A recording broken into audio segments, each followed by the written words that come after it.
I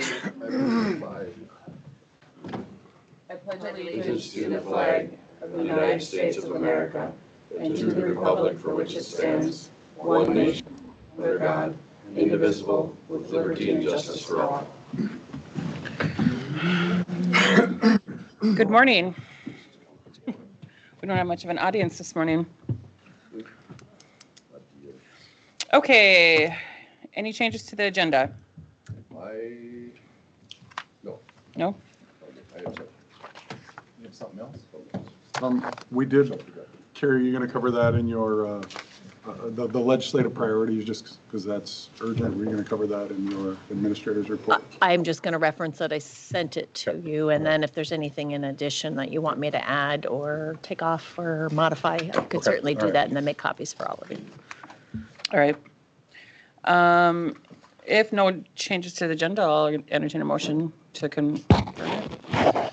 I'll move to approve the agenda. Second. Second. Any further discussion? That would be Darth Vader. All those in favor? Aye. Opposed? Motion carries.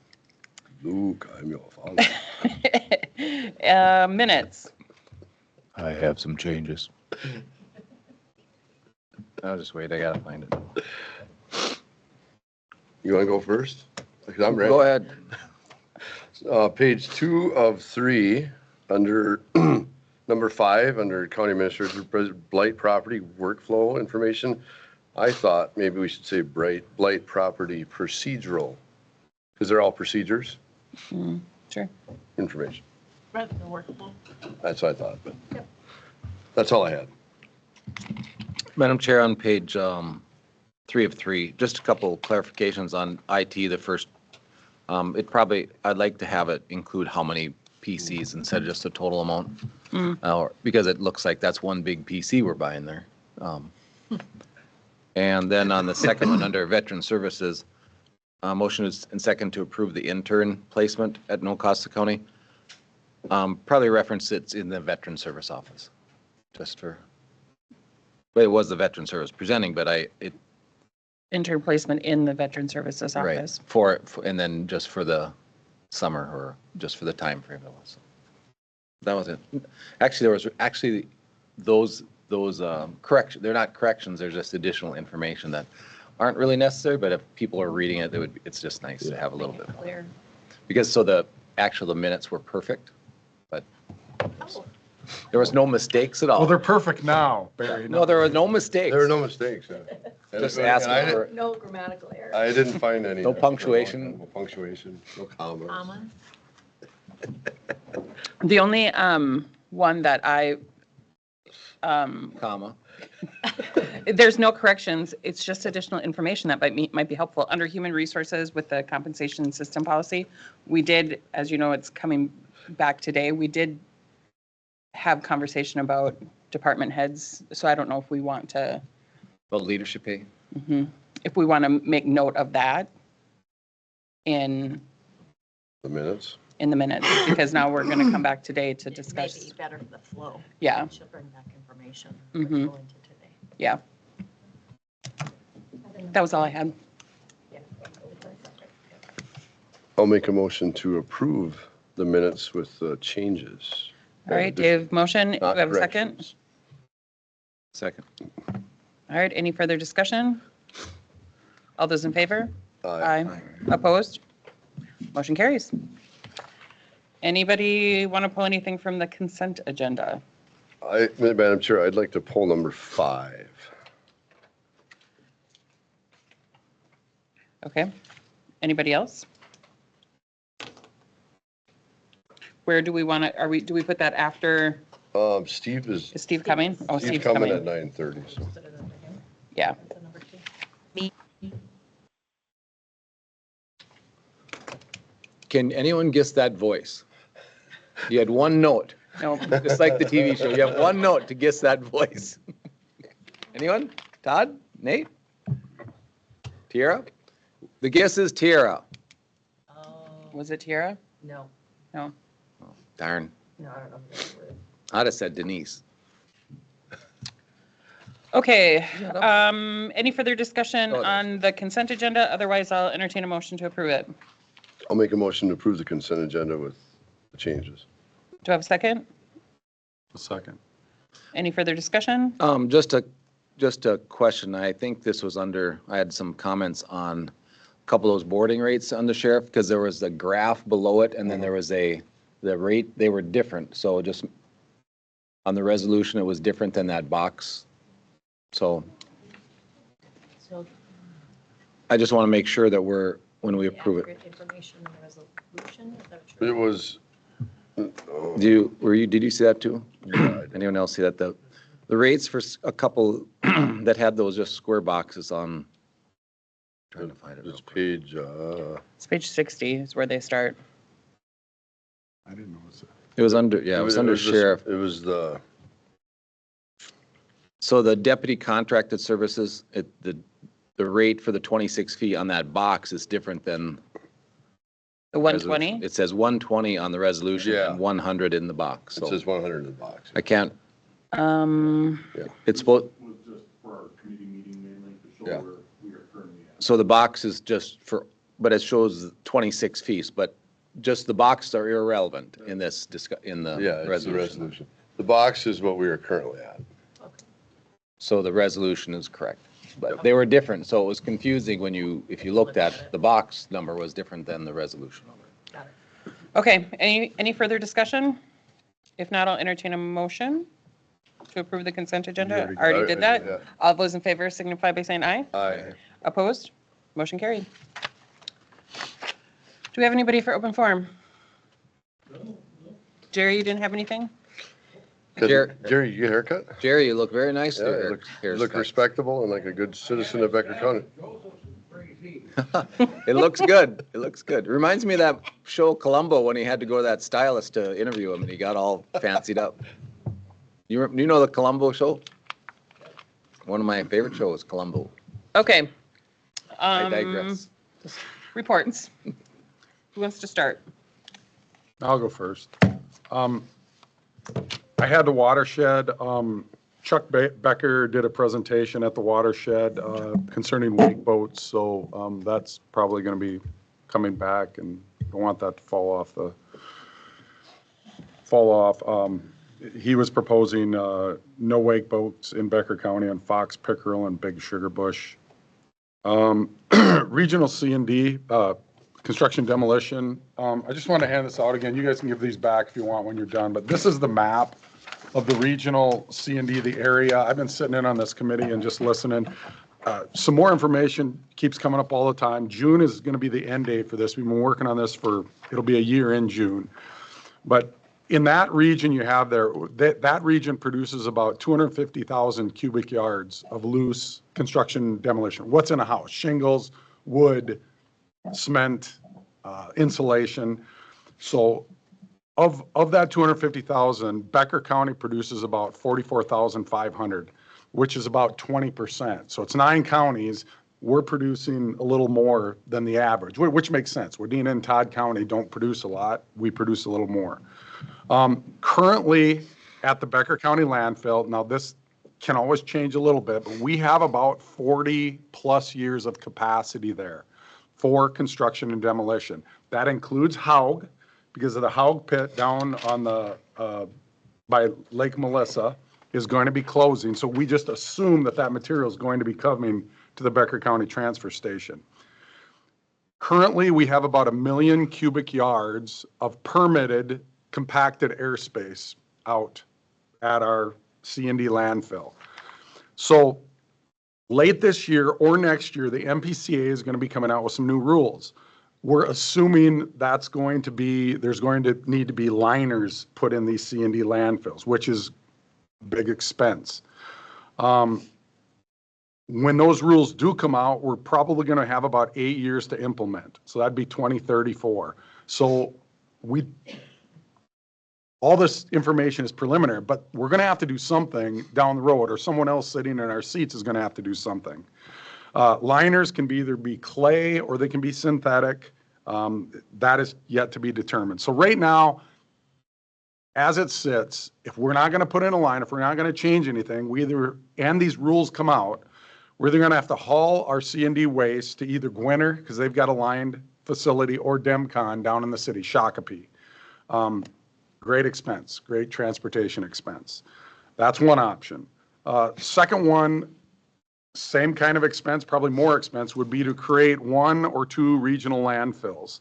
The center point of that 9-county area is Vining, Minnesota. If you did 2 regional landfills, it'd be Vergas and Evansville. These are just options. This would be great expense. We'd have to buy the land. We'd have to create all of this infrastructure. Huge expense. The other option, which might be possible, and Richard, I know Richard does not like this, but do a joint powers. There's 2 facilities that have capacity right now. Detroit Lakes, we got a lot of capacity, and Fergus Falls has a lot of capacity, and they have room to grow. Both have over 1 million cubic yards of airspace. That would be a joint powers like Prairie Lakes, which I'm just giving you the information. I haven't made up my mind yet on this. So that would be another option. All these things will be expensive. So my question always back to the group is listen, we've got 43 years right now. Granted, we might have to put in a liner, but I mean, what advantage is there to us if we're giving up our space to put your material in what we have as our space right now? So, I mean, that question needs to be answered. But it's a good exercise to go through. A lot of this information is good that comes out about what's happening right now. But Can I ask a dumb question? Why is Wilkin County not part of this group? Who are they with? North Dakota? I mean, how are they excluded Or from our Traverse. map? Yeah, but I mean, Wilkin they're closer to us than Hope County. I don't know why. Maybe this- they said right away But you know what I'm saying? Why, I mean, I they think, didn't want to be part of it. I don't want to, I knew right away. I but don't why, wanna be this part of region is just really stupid. I mean, why don't, if Becker County would include Clay, Monoman, I mean, there's a lot better partnerships than I don't Hope County for us, but. I know that they did this exact study north of us, Polk and Beltrami and all those. They did the same thing. But if you zero in on a place that's going to have it, say Becker County, why would we not help Monoman County, our next door neighbors that are closer to us than most of these? Well, I think Monoman was included when they did the study up north of Right, us. but we can change the regions, we can change those Well, maps. Absolutely. Monoman County doesn't produce a lot of C&D, I would guess. Right, And but so you know what I'm saying, I'm just saying, Yeah. we're so early in this, I would, if the rules come out and what they are, I think you look at what's best for you and your immediate neighbors rather than, Or just you, but yes, your neighbors too, but they're not looking at that, Barry. They're gonna tell you how many of your neighbors you're gonna have, and they want you to pay for your neighbor's transportation. They want all, yeah, so. I think there's a lot of lot of- learning before we. Yeah, have to- there's a lot of control there. I think we just line our land, like and just continue on. I'm not saying we wouldn't take some from neighbors, but We want to be part of the solution, but we're not going to sacrifice our longevity. I mean, No. from 40 years to 10 years, we're not going to, I mean, No. we're not going to do Or that. if we are, what do we get in return for Yeah. it? Yeah. So I get that. there's nothing for us. We're not gonna benefit from doing this. Nobody throughout this whole thing, nobody's given me any benefit for Becker County. And there's a lot of control there. Well, just so you know, I mean, C&D, let's say somebody takes a house down in Perm or something. I mean, they can bring their material here. We don't know if someone's bringing, unless it says something on the side of their truck or something. We don't know a lot of times where that material comes from. A builder out in Fargo comes out, tears a house down in Fargo or out here, they bring it to our landfill. We don't know where a lot of that stuff comes from. Now, I would assume that transportation costs would come into this, so they wouldn't be taking it further away. They would try to take it to the closest spot. Yeah. But And we that- don't, Those things we are don't know manageable that. as you move forward. I mean, you would have relationships with contractors that would give, there are ways to, when we go down that road, Verify there's it. ways to. Well, it's happening right now. Mm-hmm. But anyway, so this is just an introductory, some of the information that's come out. That's as best as I could put it. You put it very well. Well, thank you. And I will find that out. Why isn't Wilken in this? Why did they choose these 9? I guess I've I mean, never asked I that. understand putting in regions and we have to start somewhere, but why would Wilken not be part of this? I mean, where would they go if they're not, are they gonna go down to Minneapolis? They're part of this group down here? Well, they could go to Gwinner, and maybe it was a cost effectiveness. Gwinner's a lot closer for them than it is for us. And maybe they don't produce a lot there. They don't have a lot of lakes. I mean, one thing I'm coming to the realization here is that, you know, we got 20% of the waste here in this C&D, but you know what? That means they're tearing down old houses and building new ones. We had $88 million of new construction last year. I mean, that's a good thing. That's 88 houses. That's a very good. We're one of the only counties in this region that is growing. As I look at other counties around us, I mean, yeah, there's counties you want to emulate a little bit, but I'll tell you what, there's a lot of counties, I wouldn't want to be sitting in this seat in another county. I've said that my whole time here. Becker County is so blessed, so fortunate with the growth on the lakes and the lake country. Diversity, And we have, farming, we've got a lot going on here. This is a you know, good the other thing place. that the tourism in Becker County and just the birding, just the different ecosystems that are combined here, we have such unique, what is it, at biospheres and Yeah, there's biomes? 3 biomes come together at Wanigan Park there and Yep. crazy, yeah. So to me, when you look for aspirational counties you want to emulate, I mean, we've talked about Otter Tail County. They're bigger, but they've got the same kind of geography as we do, meaning they have a lot of lakes too. I mean, I've gotten to know those people pretty well. And They just I mean, have a really cool they do some things well, mascot. and that too. We haven't figured that out yet. So, any other questions on that, or When 2034? We have troll mascots. 2034? We're assuming Is that that's when? going to be when we have to have something implemented by. All these things are going to cost, though. All This is a state driven, right? This isn't. This is state. This is a study sponsored by the state. We got a $300,000 grant to see if we can do this regional C&D waste better. That's what the grant was for. Okay, moving on, Prairie Lakes. I didn't know this, and maybe you guys all did. We have a pill collection thing, prescription pills collection thing here. I talked to the sheriff about it. I actually didn't know that, but it came up at Prairie Lakes because you got to have a certificate of destruction and stuff. We were talking about this, and so we do that. It's a good thing to do to get rid of your medications and stuff. Todd, did you have? Yep. Yeah. So I didn't know that, but it has to be destroyed. Our facility is a place that destroys some of that stuff It's, legally, and we brought, when you have deaths in the family, that's where I recently brought a lot of the medications, you know, just dump in there and Yep. straight at the sheriff's office. Yep. Yeah, you're not supposed to take them out of the pill boxes, right? Just leave them in the pill boxes and dump them?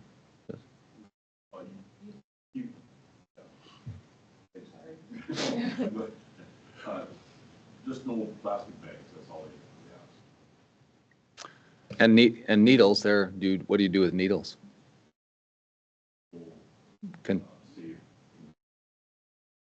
Especially designed. are those burnt too? Are those go over to the incinerator? I don't know either.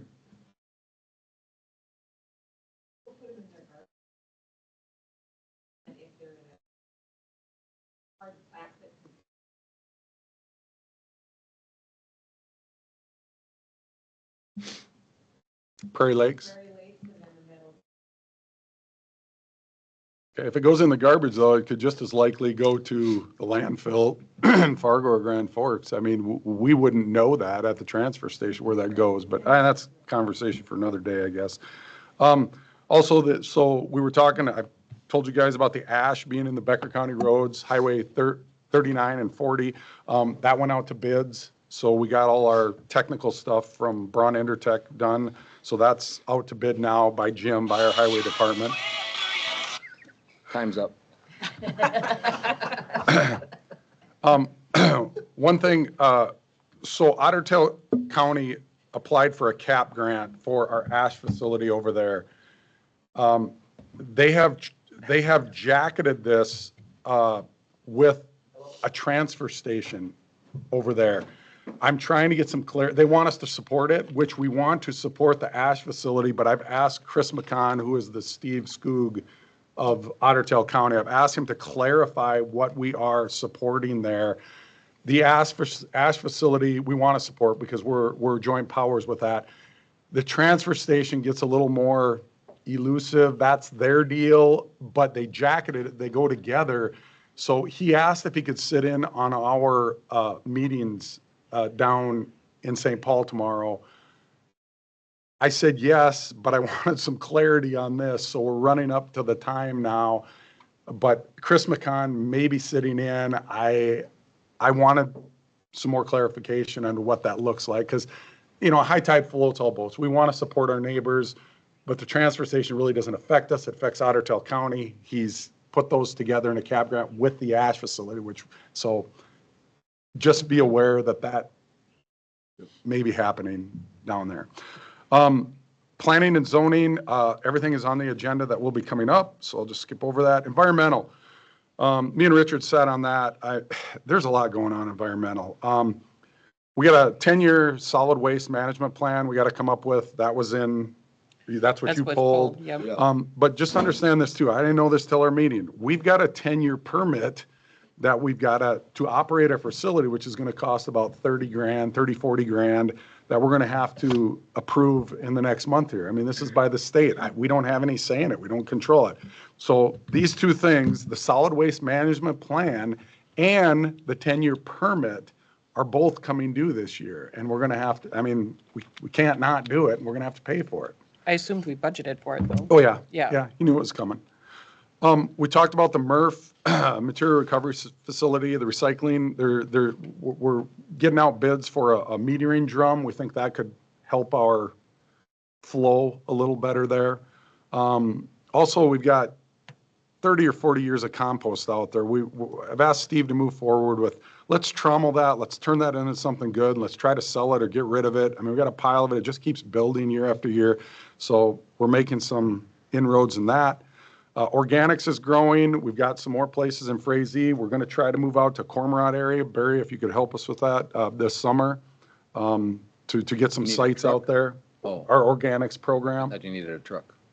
Well, we'd use your truck too if you'd let us.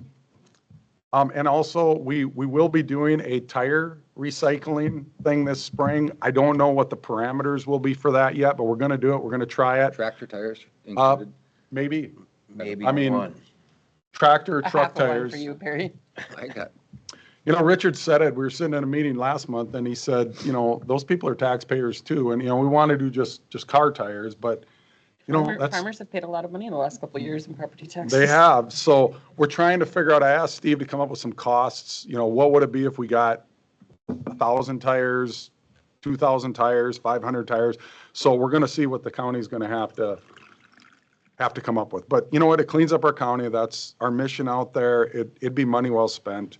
But how we make it fair to everyone is what he's still working on.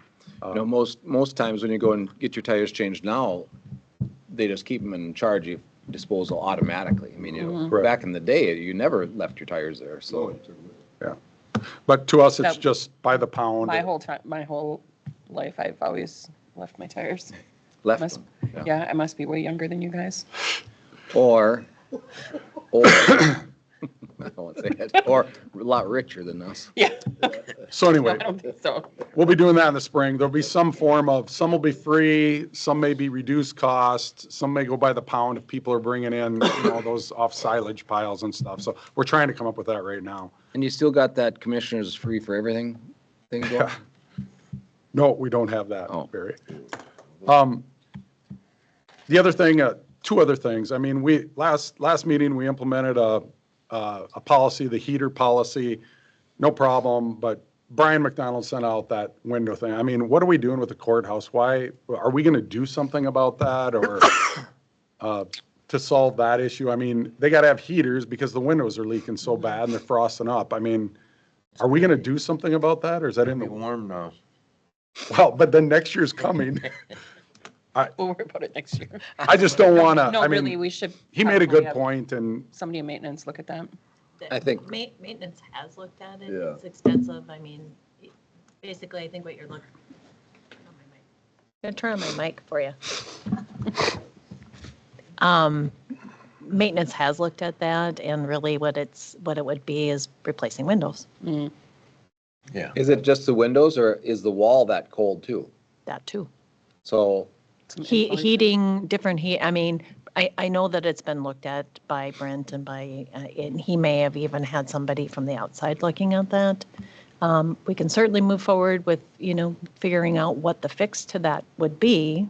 I think we have to, I mean. that- I this building don't is- disagree. It's gonna be, it's a 40-year building, 40 years more left, so we may as well fix the problem now. Didn't we Yep, talked and- about Is that le- it? electric baseboards Plus. too on that We're all exterior gone wall? by then. There's several different, there's Yeah. some different options, and I know in his conference room, and I've talked to Brian myself too, the windows in that conference room, I mean, they're concerned about their conference room and it being only like 50 degrees when it gets really, really cold out. I mean, that's not real comfortable when you're working. I get that, but, if that's something that the board would like to prioritize. Well, so you're saying that if we replace the windows, it may not solve the problem because the walls, is that what I'm hearing? I mean, we've looked at it, but we I think haven't there's done some it. questions about exactly what it would take to fix. I don't know if it's, maybe the windows would be better if we had some alternate, another heat source that would Yeah. help that. Well, and what I recall from Brent, when that was built, they used very, I'll just say it, very cheap material. And, that's what we have. Can we at least give Brian an answer? I mean, he deserves that. I mean, and I think the heaters were his end to say, hey, the reason we need them is because the wall's leaking, it's cold. Yeah, I certainly can. I think the response is we can certainly have Brent re-quote it and then bring it back through. Well, I court- think we need to see what the options are. I mean, maybe. That's what I'm it's- saying, maybe quoting each different room just options. need a hardwired heater, Heater, yeah, the electric. an additional Big smart hardwired heater, heater somewhere in each office. Is it all or just the conference room? Oh, they have exterior. It's Mainly the- on Any exterior. office the with exterior windows? wall. Yeah, and I know that there was some communication to, with regards to Brian recently when this came out as far as, asking, for specifically approved heaters that they could use up there on the temporary basis. But from what I recall from Brent is that those don't throw a lot of heat either. So I don't know that that's going to be the problem solver. Is this one room? Is this the whole north wall? How many offices does this affect? There, 2, yeah, 1, there's. 2, 3, 4, 5 in a conference room? Is the downstairs, Oh, Brian, Oh, Brian, Brian. there's Brian. It's definitely the whole north wall. is the court administration, is that decent? First floor? I haven't heard anything from them, but I haven't asked. Don't ask them. Don't. Well, Just I don't kidding. want to put in windows and then have the same thing happen again if there's some other issue with it. But, who said baseboard heat? Would that, I think you So look are at we- That's one of the hardwired heating. Yeah, Some, yeah. That's one of the solutions that has come up in the past. Oh, Brian was there. Oh, Well, Brian, anyway, do you have let's just- anything to add? Let's just throw this back at committee at the courthouse and say, Yeah, let's let's get it let's done. see if there's 2 options, if there's 3 options. If windows, I'm not sold that the windows are gonna cure anything. So I would like to try, see what the options are, and try something else first before we just throw windows in, because if it doesn't help enough, it's a waste. it, yeah. I mean, you could also put inserts in the windows too and make another, I just don't think it's the window. I don't know, it's hard, but I'm no window expert either, so. Let's get some options, Okay. see if we can solve that issue.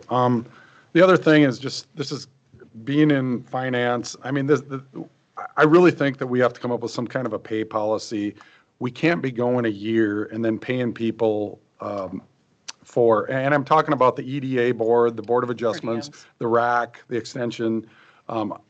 If they meet monthly, I mean, we can't be going into the next year and then paying for last year's meetings. I mean, that's a 1099 issue, that's a tax issue.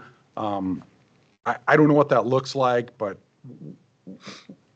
every finance, we look at people and it goes back to last year when we're paying them for. I don't know whose plate that falls on, but let's, or put a policy in place. I don't know how we do that, but Well, the policy in place is 90 days, 90 days. but It is? for our Yeah. boards, we've always kind of looked the other way because our board members, it's not as easy to get board members, and it's kind of, everyone knows what the cost is. It shouldn't be carried over. I mean, ideally, you should clear that up at the end of the year so it doesn't carry over. But I think if you wanted to fix that, you would just have whoever's managing that meeting for the county, just give expense reports and send it to them after every meeting. Have them sign an expense report. We do it, any board you're at, the library, at Lakeland Mental Health, you have a paper, you could just pass it around at the meeting. Everyone check their mileage, everyone check that they're there, initial it, and the supervisor of whatever meeting that Watershed is. does that, the RAC, I mean, think, does that, Mitch does that. It so- would certainly be easy to do that, and they would be paid right after the meeting then. So when we say we've looked the other way, we've looked the other way after 90 days, or, Yes, I mean, there I were, think you can't not pay them if they're 90 days. right, that, Late, more usually than they 90 have to days put late. in a reason why. But there was times when there was commissioners that wouldn't follow the 90 days either. So, but I mean, it's very easy. Just if it's a meeting at planning and zoning, have Kyle send out you have the list of all the people Yeah, on it. yep. You pass it to everyone on the board, Yep. check that you're there and put your mileage Yep. down, and Kyle pays it after every meeting. That's easy to do. That's what we do at other ones, so. yep. Madam Chair, we did have this discussion at the department head meeting, and that was one of the suggestions that you make it easier for those that are coming, to the meeting and have them hopefully fill it out while they're there.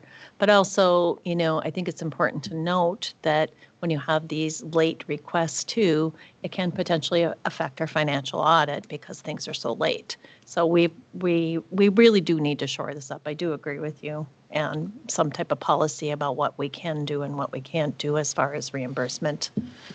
Did I state that correctly, Mary? Okay. I think the easiest is just handing a sheet out. I mean, I think you absolutely so, too. should do that, I mean, but you most- should We do also a have, couple of them, yeah. something mimicking a timeline that you got to have it in. but and- then, if you do it then, you're taken care of. It's done. Correct. Can we give some board direction to signing every meeting, have our department heads that manage these things? I think your direction would be to come up with a Policy. policy Okay. and present that to the board for consideration, is what I would suggest. Okay, I don't think it's a policy because our policy is vendors have to submit by 90 days. I mean, we have that already in policy, and that's kind of a standard. Seems like it's more of a practice. It's an internal Procedure. procedure Practice. for us that, I mean, it's just say, give it out so we don't have this. I mean, to whoever's, if it's a NRM or a natural resource or whatever meeting it is. If monthly meetings or quarterly meetings, fill out the expense report at the meeting. Kyle can do it. It's one sheet of paper. It says photocopied off. Yeah. It doesn't take any time, and yep. shoot it out to payroll. Madam Chair, Mary, with the 90-day timeline, have we told people we're not paying them after 90 days? I assume we're not saying that. We have not said that. We have implied that we will not pay after 90 days, but we really can't. We ask for explanation why if it goes past 90 days. That would be better than what we have today. That's what our policy is. And we've done this, the sheriff's office has done this a few times with hospital bills. And they've been missed for a while. And then we go back and say, what's going on here? And then you have some negotiation power too, to say, this isn't appropriate. We're not paying a bill from some of those were years old. And then we negotiate down. There's like, you can't bill us for something 2 years ago because we can't track, we can't go back and say, what was this for? It's harder to say that this was a legitimate bill or not, that you get out there. Well, and I think it's especially troubling if you have, expenses that were incurred in 1 year and then they are asking to be paid the following year, So you don't even have it in the right budget year. You want to have that as minimal as possible. Correct. All right, well, let's do some follow-up on that and see if we can, you said not change policy, just change I think it's procedure?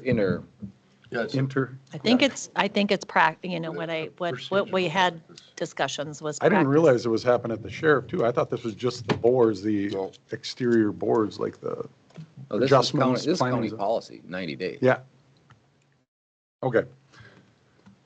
One thing I forgot, with environmental, Richard and I had this, we were talking about this. So currently, about possibly adding a new driver. Currently, we have 2 full-time recycling route drivers. We have 1 full-time MSW, Municipal Solid Waste Transfer driver, 1 full-time transfer station worker, 1 part-time driver for MSW and recycle driver, and the mechanics and the managers are backups. So I'm really glad that they have a backup plan out there, but Steve said we need another driver. Well, we're short right now and it's So- not summertime yet. So that will be coming down the road. So what potentially happened that we're adding short an- now? Well, We added short. organics. Well, I mean, that's part of it. there's a lot more going on. And we don't want to take our department heads to be the backup drivers when somebody's sick or taking paid medical leave. We have to get this stuff to where it's going. Can Kevin do it from transit? Because he drives buses all the time. Just kidding, Kevin. Kevin can do it at night.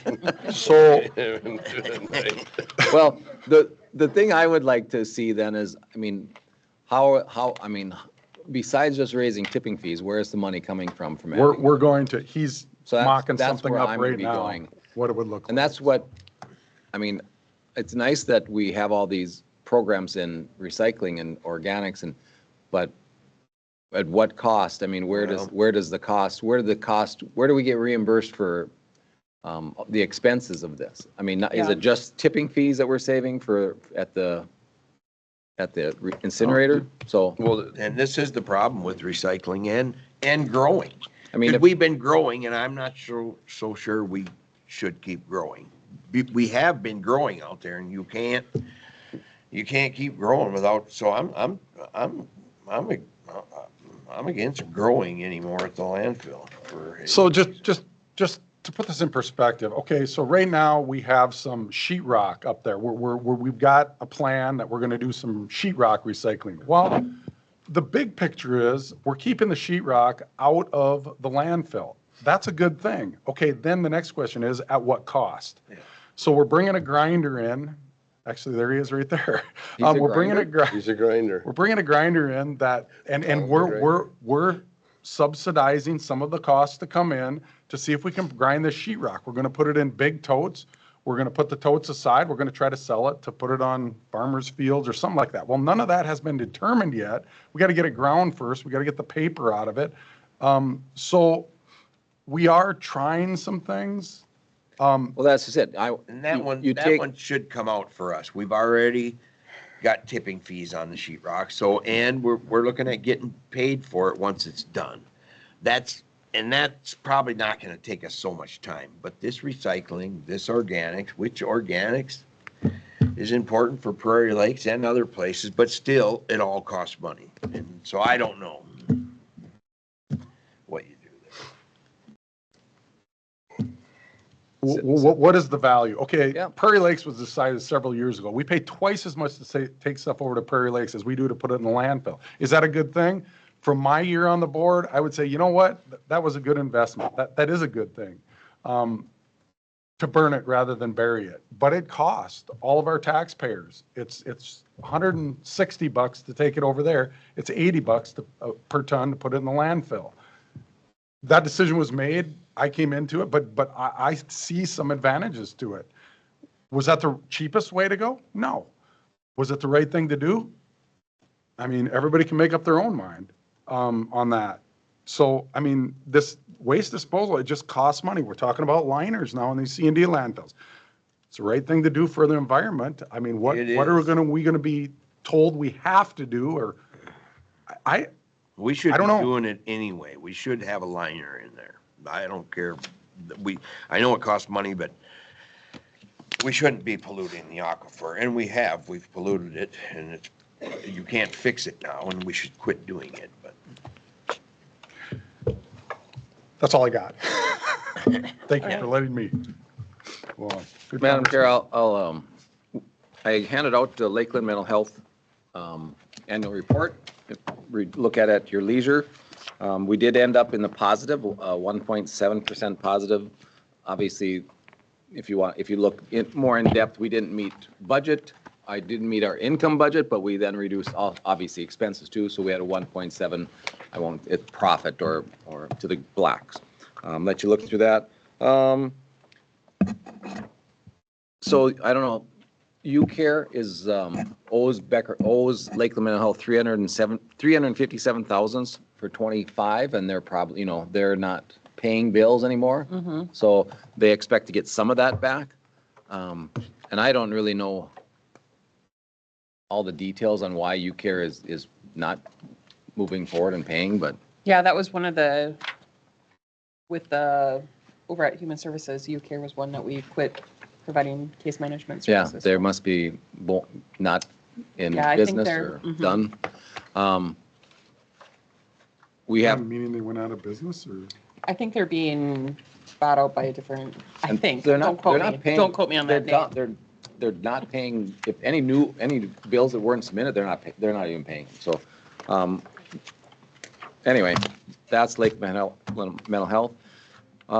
We had, extension and they doing very well. They did have a heating problem Carrie, do you know if that got fixed, the heating over at the extension office? Got fixed? Brent had referenced that they had been over there doing some work. I don't know the specifics. Okay. We had updates from Elliot, and we don't have anyone going to Washington this year at 4-H, but there was a group last year that went. Other than Elliot. Yeah, I was going to mention something. I don't know that we want Becker County paid people going out of state for, I mean, we're not paying for it at university, but that takes away hours from county involvement too. And Yeah, and I don't know if he had said that he was obligated to go, I don't know if he was his second year as the chair or something. And they made some changes to the program. A few highlights in Master Gardener. Oh, Sandy could probably chime in. Please feel free to chime in any time you want, Sandy. Sandy's on the board there too. We have 26 Master Gardeners. They completed 1,378 hours of volunteer work and in-kind contribution back to Becker County. Again, we've said this numerous times. The volunteerism rate in Becker County is amazing. Between extension, the library, numerous groups in the Detroit Lakes area and surrounding area. I will pass this out too if you want to take a quick look at that. I won't highlight everything for everyone. The only thing I wanted to add to that is that's the third straight year to have more than 1,300 hours of volunteer back to the community by the Master Gardeners. I went Which is pretty to big. Lake Agassiz Regional Library. We were discussing changing the formula, as you know. Oh, yep. Because right now the formula is based on usage and population and tax value. Becker County, besides our link site, has no actual libraries, where Clay County has Barnesville and Hawley, and you get up north and there's all these little towns have libraries. So we're looking at an actual cost basis, where Becker County is overpaying if you look at that scenario, and Detroit Lakes is overpaying. So Becker and Detroit Lakes are overpaying into the Lake Agassiz Regional Library System for the services if you use that formula. So I'm pushing that we go to that formula. It's about $40,000 to $50,000 annually that we are paying. You could say more, I mean, in that formula, more than what we would be. But there's like Polk County, which has numerous little libraries. They're way underwater, over 100,000 underpaying. So we're looking at, if we do that, could we do a 5-year transition? Or I would push it, try to be less than that, but it's a big hit for those smaller counties too. So we would have an increase next year, but it shouldn't be as large as this year. Hopefully, we move forward. Dave and I had a meeting with Carrie about probation, and we would like to review, and I think we've been approached by other counties to go in county managed probation. So we've asked Carrie to look into that for us, and we've done some research to what the pros and cons of that will be or have been. So we'll probably update the board in the future about if we transition. I think just a quick update that we'll give on my report. But. Okay, so we'll touch on that also. We had the Sheriff's Committee meeting. There's a a resignation for deputy, so that's going. It's not coming to board. We talked about seasonal boat and water staff. That's not coming to board either because of how we're moving forward. And I didn't, obviously, you know my opinion. I don't think I think that was a $41,000 for, and that's just for the seasonal. I said the board has weighed their opinion on that. I think we could go down to one of those those seasonal part-time instead of two. That would save us 20,000. Madam Chair, Commissioner Nelson, I mean, I don't think the board has weighed in on that. I mean, we know where you Well, stand our on that, budget, but at our budget, nobody's had any appetite for reducing the budget. Mhm. When we sat here in the budget meeting, nobody sat and gave any support reducing the budget. And so that's what you mean? Yep. That the Okay. board has spoke there? the water patrol, If we cut, instead of two, I mean, we have two full-time that do boat and water, and we have two seasonal. Is that correct? And if we reduce it to one seasonal, we'd have saved $20,000. Now, there's federal and state monies that come in, but we are putting our money into that also. So that's why it's not before you. I said the board has said they didn't have the appetite to reducing a budget, and so I left it at that. I did want to point out, there are more fatalities in bathtubs than there is in off speedboats. In state of Minnesota, there was 0. Well, I mean, you look at it though, where are the I mean, there were 9 drownings off from boating accidents last year in the state, or in 24 and they're mostly canoes and kayaks. You could have attributed that to the deputies out there that are preventing the deaths. Well, that would be a stretch, but you could do that. It certainly doesn't hurt when you have Yep. when people do it properly. And if you know there's deputies out there, you are more. I just question some of the stops that we do have. I think it's not deterring. I'm just saying it. Boat safety. There's more fatalities in bathtubs than there is in the state of Minnesota in 24 than there was off speedboats and jet skis. There was 0 off of those. So where are you? I mean, what's your goal? Trying to stop drownings? We have drownings of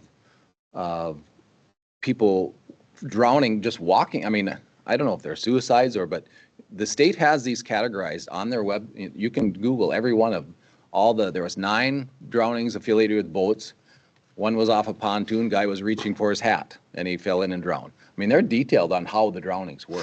Yeah, I just don't, but I'm going to have to disagree with you, Barry, because I'm not seeing the connection that. I'm just saying. No if deaths we, means. I'm just we saying, don't where need do you, deputies. if we're trying to prevent drownings, Mhm. we should do education on, there was a John boat drowning, Mm-hmm. two canoes, a kayak, a pontoon. I mean, I'm just saying, education in those non-motorized ones they're Yes. more dangerous because people make the assumption that they're safe and they're not. Madam Chair, Commissioner Nelson, presence, just being out there, whether they ever write a ticket or not, is important to me. Having presence, I think, gives people comfort that, hey, the sheriff's out here too. I mean, that's just my opinion. Whether they write a ticket or citation or not, they stop and say, how's it going? Or how's the fishing? I think that presence on the water is important. That's just my opinion. So anyway, we talked about the processing fees, the boarding fees at the jail. I think that was all in the. That's all in the On agenda, the Yep. packet. Yep. Talk about the nursing hours. One thing we talked about is the courthouse cameras. Yep. Did we get those shrubs cut at all? Madam Chair, I have spoken to Brent and indicated that that's the discussion that we had at the Sheriff's Committee. So he was waiting, but I said, don't wait. Cut 'em off. So Bushes that are is in the way of the bu- camera. that the is- bushes, that yeah, is we the had photos direction. of It the hasn't happened, bushes but are that- blocking the camera views So that is now the direction outside. that I gave Brent to go And- ahead and and those- remove those. Those are the kind where you have to trim them all the time. So if you trim those, they'll die. So we might as well just cut them off. Well, I think the plan was to take them out and put And something. then pull them out in the take- spring. Right. And put something But smaller in. I think his reluctance was if you cut them now in the winter, they'll die. But I think, I don't think we can avoid that is what I cut told him, that This- it's a safety concern. Yeah, So This that's is the direction I gave him. a BCA, one of the concerns they had was Yeah. securing the courthouse on views Mhm. of all the Yeah. door accesses. Yeah, nope, I would agree. cut her So, down. and there is a couple cameras that maybe need to be adjusted or realigned somehow to get better views. And I thought we should probably talk to Judy in courthouse about that too. Because I thought those cameras were, we could even read license plates in the parking lot. And I saw pictures and there was, I mean, You can- unless you can focus on the camera somehow, but, You can see the license plate, but you can't. So, One other thing on the court, also the BCA said that we need to have window breakage alarms. in the, Yeah. yeah. And if someone broke into a secure office. Yeah. Oh, And that's a very easy fix, or a very minimal fix that would fall under the threshold of cost to move forward. I think that's it. All right, I'll go next. Erica and I had a fair board meeting. They had to submit their things they want to use for the agri grant and the legacy grant. So the agri grant has to do with agriculture, I guess. And then the legacy grant is education. So like, for example, all of the events that are under the big tent at the fair, they can be covered by the legacy grant because they're like cultural. cultural and entertainment, yeah. educational, yeah. And also too, like the schoolhouse, if they fix something on the schoolhouse or the log cabin out there, because they use them for educational purposes, that qualifies for that too. The biggest thing they talked about for the agri grant though is they would like to have a lean-to between the Amanda Foltz building and the beef barn. Because there's a lot of people that go out there, there's a lot of animals that are out there, and it's sometimes it's raining, sometimes it's really sunny and hot, and it needs to be shady, yeah. Yep. So they have to turn those in. They also did they're gonna talk about the horse barn. So they have I don't know if they have an official agreement with J&K, but they have a kind of a tentative plan. They haven't decided how they're going to do it yet, but J&K would like to help finance a new horse barn so they can then use it for their boat storage in the wintertime. And I think it'd work out great. I think it would be awesome. But there's obviously there's some logistics that they have to be able to do. The stalls are going to be a little more expensive because they have to be fold-inable, if that's a word. Fold-inable. Fold-inable, yeah. So they're working on it. And then they're also that sign that sits out in the parking lot and the gravel part that has the Becker County Fair sign, they're gonna upgrade that a little bit. They're gonna upgrade the top, and then the bottom, they're just gonna be able to put in like corrugated plastic for just so they can change the dates without making a whole new sign. And then the sign, the part of the top part of the sign will be permanent, and then the bottom part will be changeable. And then the last thing, I talked to Carrie about this a little bit. There's an archery organization that would like to rent or lease the transit building in this fall to shoot archery. Not obviously every day, but they'd like, so we don't have any policy for doing that. So if we are going to do that, we have to come up with that in the future, or maybe by that time we will figure out what we're going to do with that building, and maybe the fair board will it'll be their issue to do. I don't know. So I just thought I'd bring that up because we eventually will need to figure something out for that, what we're going to do with that building, and then if we want people to use that building, if we still own it, then we want to. Well, I don't. Yeah. Madam Chair, for archery, it'd be I don't have a problem with archery going in there, but I don't know if they can, I mean, we should be renting that out to somebody for some income. I mean, this is, yeah. I mean, how long are we going to? It's sitting there empty. And the extension middle too. Yeah, I asked them about that too. Revenue sitting there that we're not capturing, and we should be doing that. And I asked about the middle part of the extension, can that be used for archery? And they didn't know because they hadn't. The middle part of Well, extension? the The behind big office area or the big, open area, Oh. I guess the back part, I guess, not the middle part. I think they need 20 yards or 60 feet. Yeah, Then they have room to move around in behind and stuff. I think that's the max that you go is 20 yards. Yeah. And then is there anything else in the fair board?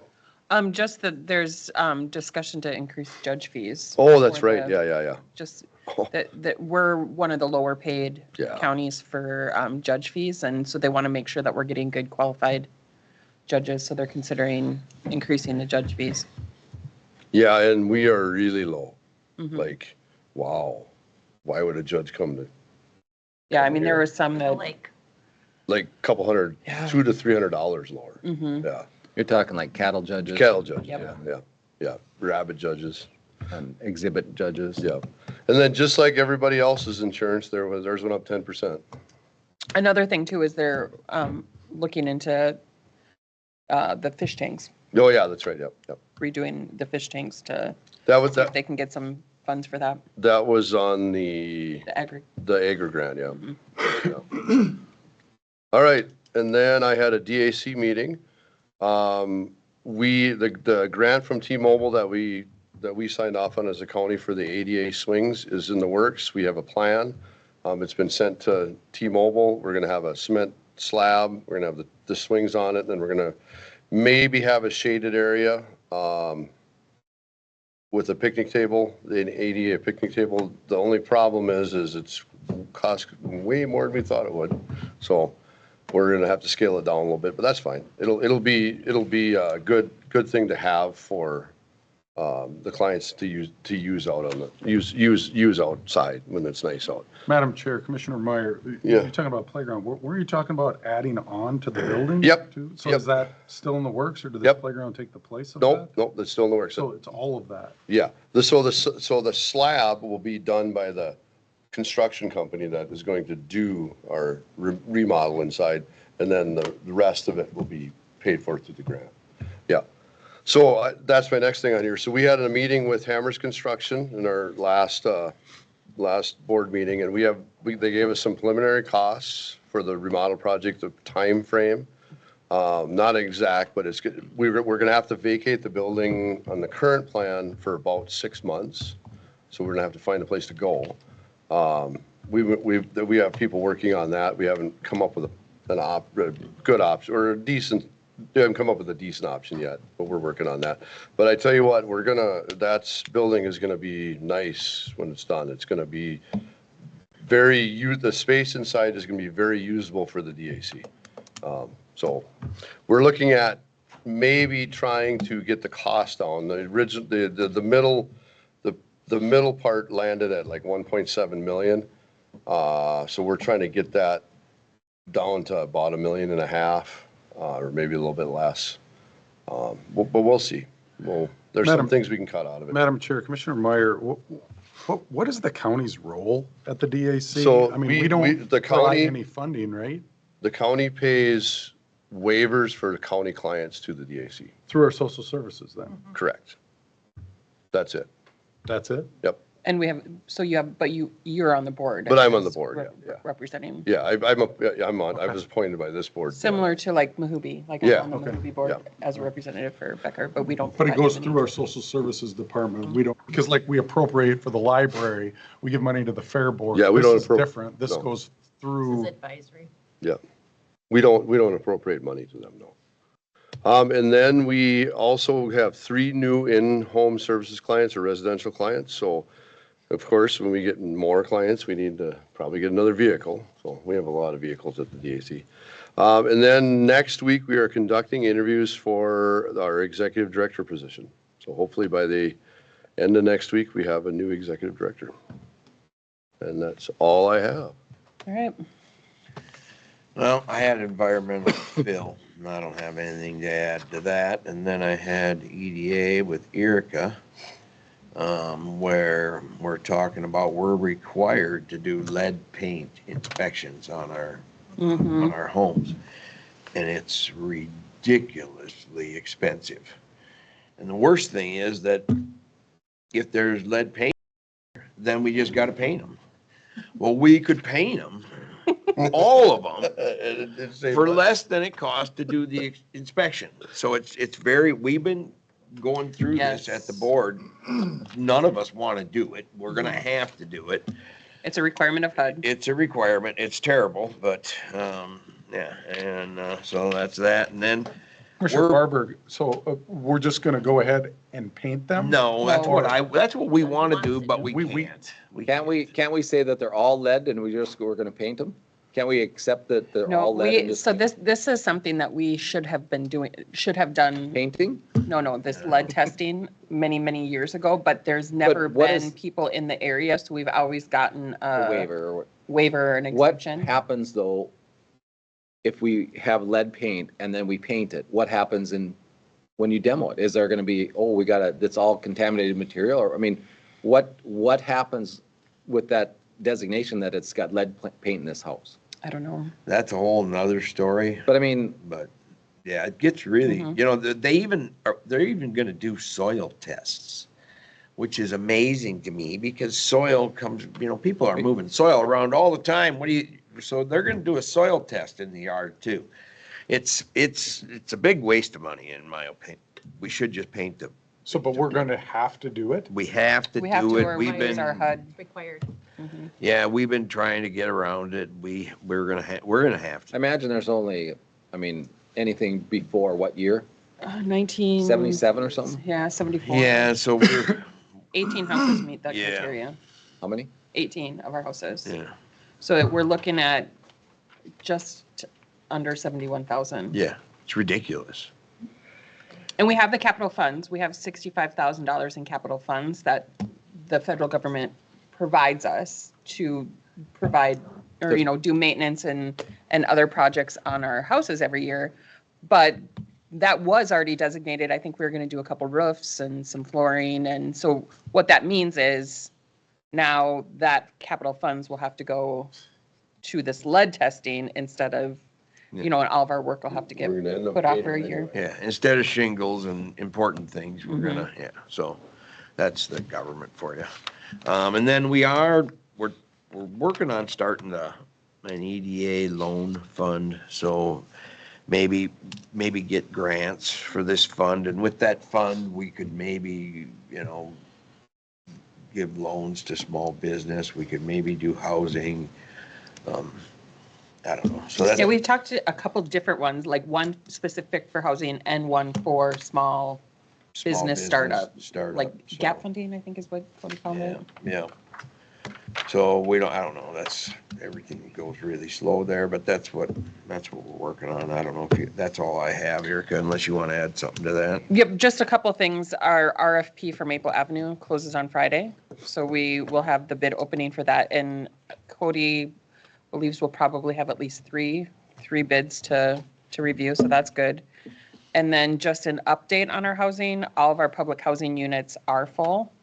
We're currently assisting 48 families with housing choice vouchers, so that's a voucher that will help pay for their rent. And then we have 227 people on the waiting list for that housing voucher. Maple Avenue is full, and then we have 2 openings at West River Townhomes here in DL, but there are applications, so that they will likely be filled. So, Well, we have 227. did you have any other reports, or were you done? No, Okay. Then the only thing I wanted to add on extension was the extension office will no longer do the pressure, test the pressure for pressure cookers, which has always been, that's where you brought your pressure cookers to check to make sure. So the University of Minnesota has decided to continue that. So discontinue that, sorry. So now the only way to do it is you have to mail it in somewhere, and that there was a lot of discussion and concern at the meeting. So they do that for liability issues? Or? Yes. They For the most discontinued part. liability. So, I didn't know that was a thing. Now, if you don't, I'm not a canner, but if you don't cook things properly and pressure them properly, they could be contaminated or be serious illness or death. if Well, you're because not- the food was spoiled. otherwise, that was all I had. The rest of my committees were covered by Boy, somebody else, yeah. All right, I do have a meeting at 5, 5 o'clock tonight. And You might be able to make it. I have a meeting at 5 also. but mine's in the cities. Do we have any appointments? Madam Chair, we will have one come in shortly with EDA. Rachel is my district. Rachel, I can't remember her last name. Johnson. Yeah, she's moving on to something else, so, and I've got a likely candidate, so I think we should be okay there. We were going to post, I talked to Cody about posting it, and then should have a candidate. That happened already? Okay, April, probably, okay. Her name's April? in April. In April, All right. Anything else? on 1st, April. All right, otherwise we'll move on to county administrator report. Thank you, Madam Chair. With probation and our discussions about potentially going to a community corrections model, I did receive some additional information after we had met from Brian. I'd asked him to send me a listing of all of his employees and job descriptions. So really the next step would be to have those graded by Tessa and do some cost analysis on what that would look like if we were to go to that model. So that is moving, and I know Tiara has agreed to assist with that as well. So everybody, if I'm understanding correctly, everybody in probation now employed by Minnesota Department of Corrections would then Transfer over. transfer over and become That would be the county goal. Yeah. There's, and other counties have talked to me, commissioners have talked to me, the state is changing, the state is changing the formulas and funding, and the burden on the counties will increase Correct. significantly. So this is kind of looking at how we can maybe get ahead of that and have as good a service or better service also. I mean, Madam Chair, what are we talking about for employees? Like how many are at the DOC? 5, Didn't 10? look- I feel like it's 5. oh, I Well, think it's, One, Is I it more think it's than more that? than that. I didn't look at Because the we list. I have- just got it last night. yesterday. I want to say there's like 7 probably, 6. maybe 8. So there's a pot of money that the state allocates them, that follows them regardless if they're with the county or with them. That pot of money does not pay for the whole budget. We actually contribute, I guess I got the number here. 372,000. We contribute to that fund already, or to offset that, 319,000 currently. So there is, And then they also fund, So, Madam Chair, Commissioner Nelson, where does that flow? Does that flow through sheriff or jail, or where does DOC? If you say the county funds that, where is that money? I don't see it's an that. It's under the- appropriation. Yeah, it's under the sheriff's department budget. It's under the sheriff's. It Okay. is. So, with that, really our conversation is, I think in I know in Becker County, we have, we work very, very well with our probation office here. And, and what's happening across the state as people are shifting and moving and positions are opening, that, can create shifting in staffing here potentially. So if we want to continue with the staff that we have, this might be the option in order to keep current that was one of the correctional big staff. That was issues. probably one of the There- top reasons that we were having. If somebody this has more conversation. seniority, they can bump that person and move them out of Becker County. From another area. From another area. Correct. So So, if we currently pay 319,000, I think you said, to probation, is there other funding, if we bring it into this community corrections model, is there funding from the state Yes. that There- would then Yes. support there's that? funding from them that follows them, and that's, I think, 300, is that the I did write it down. Maybe that's the 390. three? So we're Well, still yeah. only looking at, We pick- right at $600,000 that we're still going to have to pay it. Well, No. budgetary, I think we have to find out a little more information and stuff. But we're just getting to that point. There is opportunity, because right now they lease a bill. I think that, well, we're getting in the weeds a little bit too much. Little bit. I think Carrie can give a little Yeah. update as we get more Yep. information. So to my see what the point, cost- my point in bringing it up is that I'm getting some additional information, and my plan would be to put together that information, and then you guys, I'll bring it back, and then you guys can decide, what Madam direction you Chair, want to go. timeline, like, does it have to happen before some time, or this is just something we can take at our own pace? Both. So there is a timeline, but we can take it at our own pace. If we choose to, we can not do it at all or take it however fast or slow. I think there are some things that you would want to consider on how expedited you'd want to do it. And I think Carrie will bring that to Okay. you and let you know what those are. Yeah. Gotcha. Yeah, and I think the main parts of that are that the state budget obviously is on a different timeline than ours. Yeah, And their then, fiscal years. you know, potentially with bumps, and if we want to try to maintain staff here and they want to stay here, that would be probably the other critical part, so. I met with a couple of gentlemen from the Lake Ida Lake Association, Stan and Steve, and they were presenting, it'll come back before this board, but just kind of want to give you a quick update.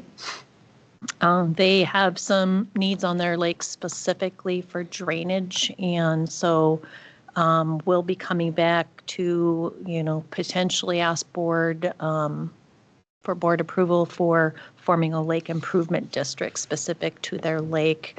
They have some a drainage system that was put in quite some time ago that they're anticipating will need repairs down the road.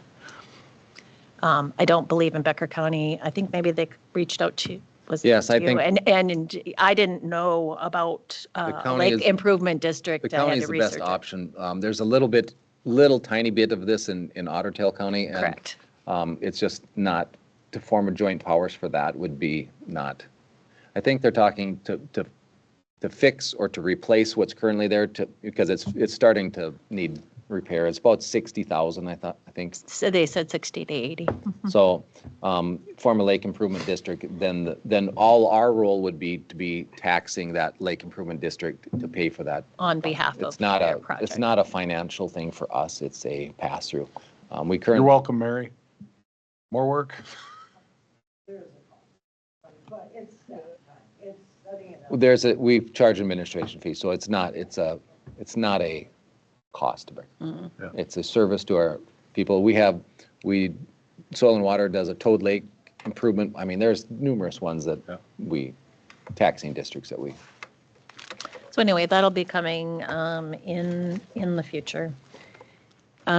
There has been some continued work done with regards to the landfill road. I know Steve had posed a few questions and things that he had with regards to as he's pricing out, you know, fencing and gates and all of those things. And so I will be following up with Charlie and ask some questions on behalf of Steve, and then hopefully we'll have a package in the near future put together with pricing that will become before the committee and then before the board for final approval. So that is moving in the right direction. And I think, reminder, Becker Bay auction, items are due Friday, and the auction, starts March 17th and runs through March 24th. I had sent all of you a legislative priorities, and then I had just gotten some information from the sheriff and from Judy, and I'll try to include that. That's why I just kind of sent it to let you all know what I had gotten thus far. I'll put that together in packets for you and have that available when we're down at our conference. I don't know if any of you, I know I sent it last night, so I don't know if any of you have had any additional time to even look at it probably. But if there's anything that off the top of your head that you want me to modify or take off, please let me know, and I can certainly do that and then make copies and have that available for you. I'll add, again, the last couple of things are the one item that you had sent via email. I will also include that as well.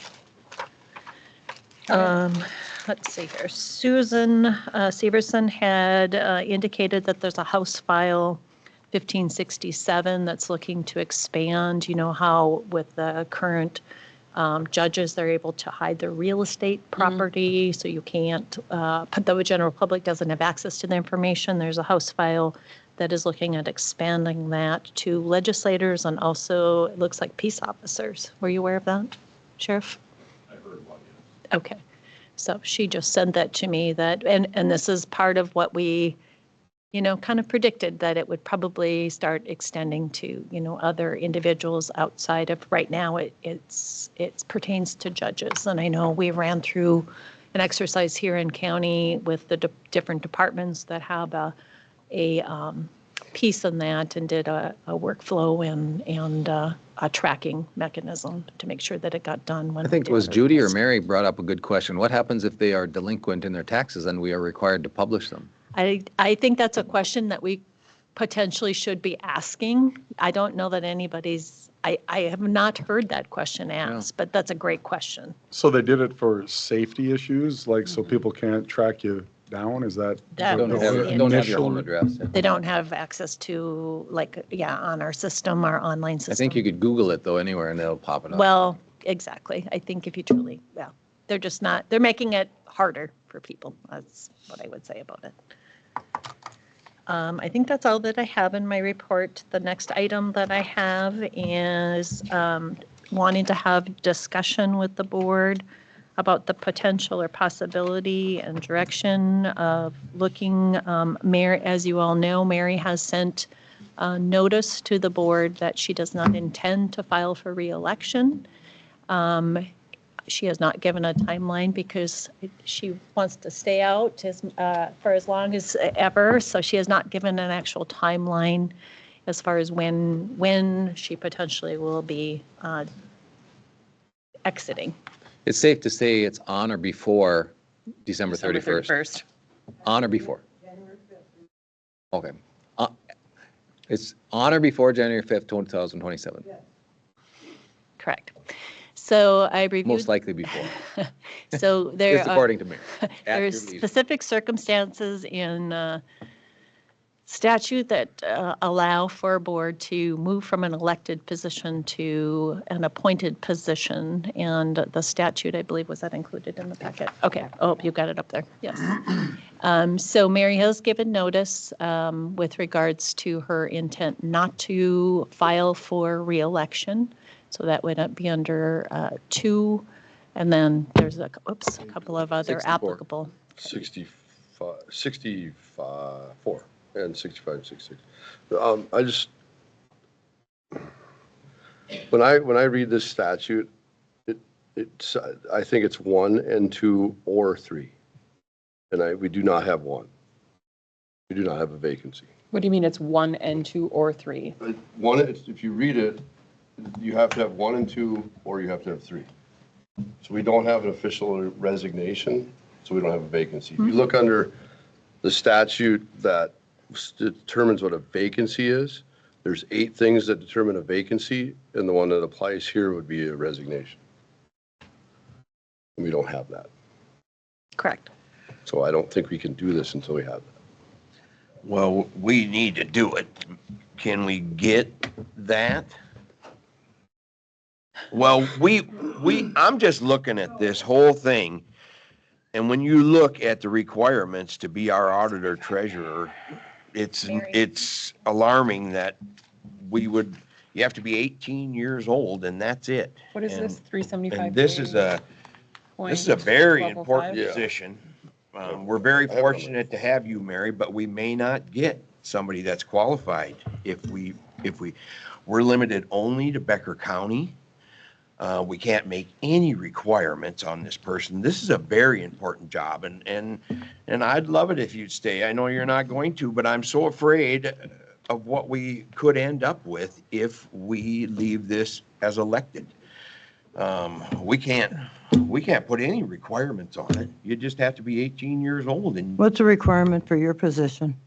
it's not the same thing, Mary. I don't have to, you're in charge of a $75 million budget and all of our voting. I'm not in charge of that. I'm here to make policy, and that it's not the same thing that you're doing. And we could be in a lot of trouble if we get the wrong person. We could be in trouble here, but there's 5 of us, okay? And if you get somebody that's completely out of line, the other 4 are gonna Take care of you? take care of it. I mean, But this position is different, and we're asking somebody only from Becker County to to do this job when we could go anywhere in the country if we, and we could actually vet the person that's going to do it. And it scares me that this is an elected position. It really does. I mean, I think that there are other places in statute, and of course, I'm not an attorney and can't tell you. I mean, I would think if it says 1 and 2, it would say and instead of a semicolon. The or means 1, 2, or 3. I don't think it means 1 and 2 or 3. And to be, Madam Chair, that is how I read it, and just to be completely transparent, I did ask Brian if we had met the statutory requirement, and he did not believe so because he was citing creating the vacancy because we did not have an end date for resignation. So But we know that there will be a vacancy. It just hasn't happened yet. So what happens, I mean, I know Mary has given you a letter and email. What happens if she changes her mind and files an affidavit of candidacy in May? You don't have a vacancy. But I think she could, even if she said, I'm going to be done July 1st in a letter, she still can. A resignation is effective when the board accepts it unless she seeks to unwind it. How do you get a resignation from someone who just chooses not to run? I mean, Exactly. I don't think you can force it, is my point. well, I mean, I don't, the requirements are almost unmanageable. I mean, if you go by, I mean, if what you're saying, I mean, and I don't know which is the best way to go on this one, but I think we want to move forward with having the option and investigating it. In my opinion, Brian, I know I'm not an attorney, but if the board wishes to make this position appointed, I suggest you schedule a public hearing.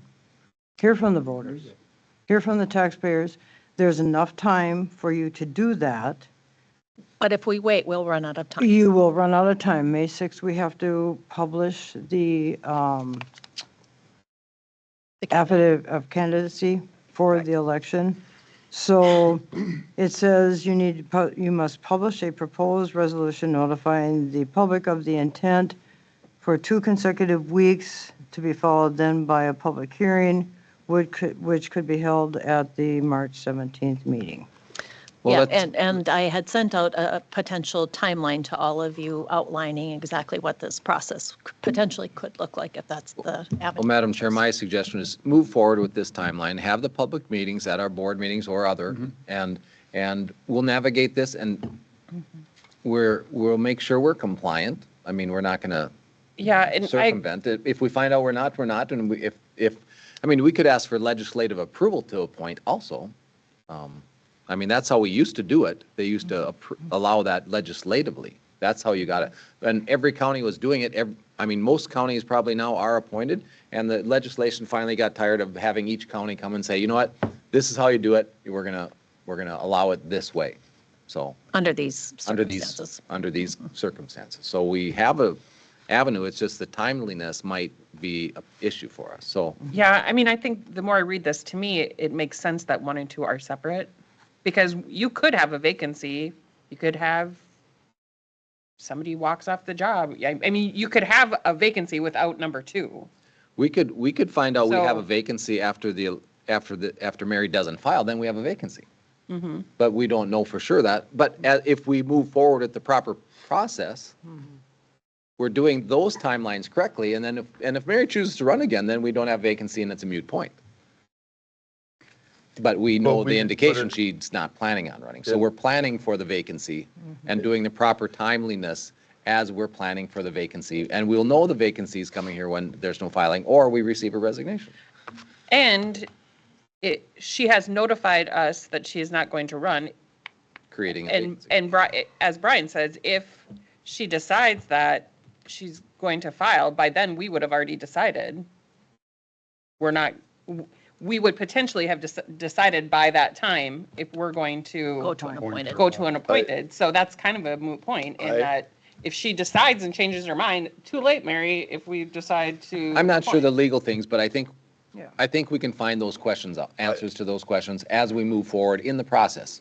I think we can move forward, but until, I can't support it if we don't have a vacancy, and right now we don't have a vacancy. Well, Just throwing it out there. I mean, if we have a vacancy, I mean, we can go through this whole process, but when we come to vote on the resolution, which will be Potentially, it could be the, so you're saying you can't vote on a vacancy because we don't we don't have an have a official- vacancy, we don't but have we're not saying it's based on a vacancy. We're saying it's based on our current auditor treasurer has informed us that she's not going to file. We could also have her, That doesn't- we could also do this and say that we'll keep the auditor treasurer on as long as she wants, because that's an option in those laws too. The current auditor treasurer can sign off on this by Yes. saying, we will keep you on as long as you wish to be, like, appointing. as an appointment. So even if Mary doesn't choose to resign or retire, we could come to an agreement with her saying, sign off on this and we will guarantee your employment till you resign or retire. So, I mean, I think we just continue down the process and have the open meetings, and time will help us figure out the avenues that we can, the options available. Mary, do you agree with that? Yes. Okay. Okay, so, and that is what is before you. There's no decision to be made today. It was just really having the discussion if you want to move forward with the process. So I had outlined a potential timeline for you. I had sent that out to you. That would be my intent, is to follow that timeline unless you want something different. Well, and by that time, we will hear what the public has to say. Well, you would have About the opportunity, I would Two suggest, public hearings, right? I would suggest that you have your public hearing during your board meeting, or set the time during the board meeting, the next board meeting. That's fine. And we could take written and testimonial and online testimony. You could do all of that, yes. I mean, we should make that available for people that can't or don't want to come specifically to the meeting, and we'll have a guideline, state your name, address, and then give your comments, and we'll, for the public record, so. So do we need to pass a resolution 326-1E, No, which sets our public hearing? no. You have to make available the resolution to the public of your intent that you are moving in this direction. I would also offer, I know Mary had a correction on the date because we've talked about December 31st versus January 5th. I would like to take another look at this draft resolution, make sure we have the language correct. The only question that I had is whether or not, and we've had some internal, and I'll get the answer, whether or not the full resolution has to be advertised in our paper, or if it just has to reference back to the website. I feel like the whole thing should be, just to be transparent, but so it's a potential draft resolution that is being considered. So do we don't need the resolution, though, to set the public hearing on March 17th? It has to be available to the public of what you're considering, the resolution. And then you'll vote on the resolution after the public hearing. Okay. Does that make sense? So do we need a motion to set the public hearing on March 17th? Yes. Yes. Or- I'm saying yes. Yes. 9 o'clock. I'll move to approve the resolution. Or not a Nope, resolution. we don't need the Motion. Approve to resolution. have To set the public public hearing. hearing at 9 a.m. at our next board meeting, March 17th. March 17th. All right, we have a motion. Do we have a second? I'll second. All right, we have a second. Any further discussion? Yeah. I just want to say, this probably isn't a big deal, but we did not meet the 104-day threshold either. I had this discussion with Brian with 104 days, and what he indicated is in statute, and he can certainly come on again if he'd like, doesn't define whether it's at the beginning or the end. So when I counted it Yep, back, it was 105 days would be at the end, yeah. So, I mean, Yeah, I know so- this is a relatively new law, but what's the remedy? How can you force an elected official to, what if they change their mind with their 104-day notice? I just don't understand the intent behind this statute. Madam Chair, Brian, if I may, when I did count it back, I know you and I had talked about at the beginning and the end, the actual timeline of the filing dates. When I counted back, it was within the 104 days at the tail end, at the back end of the filing. Yeah, June 2nd, I think, is 105 days, I think. Correct. So she made it the day before. So I did count it back and I did. And we have a motion on the floor? Yep, we have a motion and a second. Any further discussion? I think we need to do this, go through this process, but we don't have a vacancy. That's my big hangup. We don't need a vacancy. Yes, we do.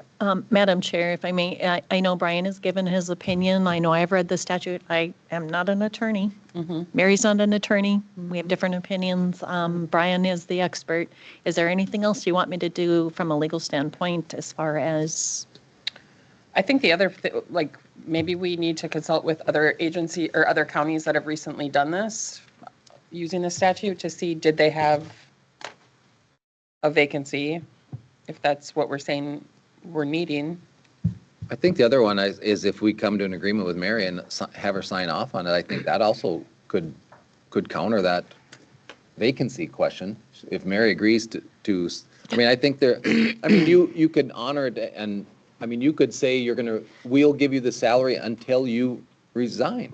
I mean, we're going to keep you on as long as you want. And that would even give you till February or March of next year. So I'm just saying that I think there's another way to get out of your question about a vacancy currently. I think Mary signs that the board agrees to keep you on as long as you wish, unless you're. I mean, I just want to say if how Commissioner Meyer is interpreting it, this would be impossible to do for an auditor treasurer that wants to finish out their term. It would be impossible to be able to appoint one because we wouldn't have a vacancy. You would never have a vacancy. You're saying, I'm going to finish my term. I don't plan to run for reelection. Right. We don't have a vacancy. To me, that's a vacancy. The current one that says they don't plan to run to refile. So it makes sense that that one isn't contingent on two. Exactly. Can I speak? In my opinion, you need to consider what you're proposing is to change the way county government is being run. Right now, this elected position is voted on by the same people, only Becker County residents, of course. But that's the point I want to make is you're changing the form of government.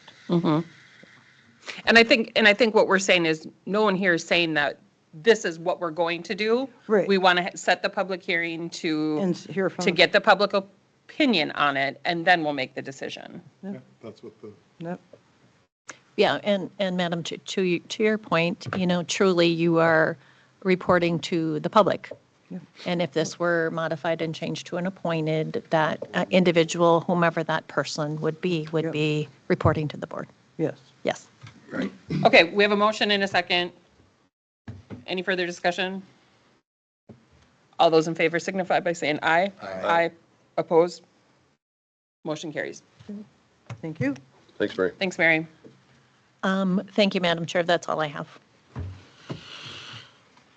Okay, Dave might need a break. Perfect. do we need a break? I got to be out in the cities at 5, so. I mean, we, Man, we're I keep could going and going and going. handle one because I drank this whole thing. It might be a good time. okay, we'll take a break. 5 minutes.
Sorry, we're ready. Good morning. So I have in front of you a memo from DDA. At the last board meeting, I was instructed to work with Tessa to come up with an idea of some form of leadership pay. So that is what I'm bringing back to the board, is the idea of leadership pay. It lays out who would be included in that and what that would look like. Any questions on this? The email you sent us, is this exactly the same as this? There's just on the bottom of the email, there's more information. Okay. So what this is proposing is they would maintain their current step. So if they change from one classification to the other, instead of going down steps, they just maintain.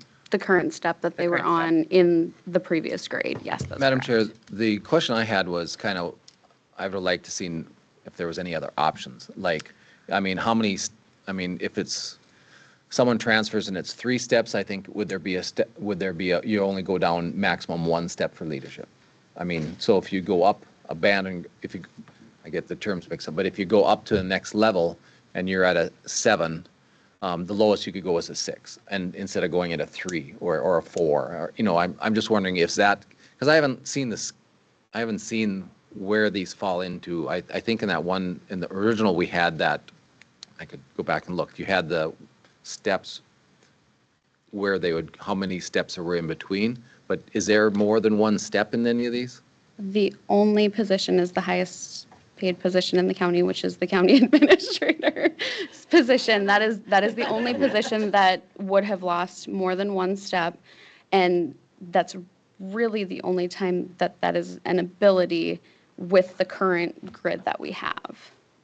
So we did have a conversation about that, about a potential of leaving it kind of open-ended, but then you're just creating more of an issue that we're going to have to come back and fix again in the future when it becomes an issue again. Well, my thought was that you go into, for leadership, you'd go into that, you take your years of service and you'd go see where you are and you add 1 if you're not equal to.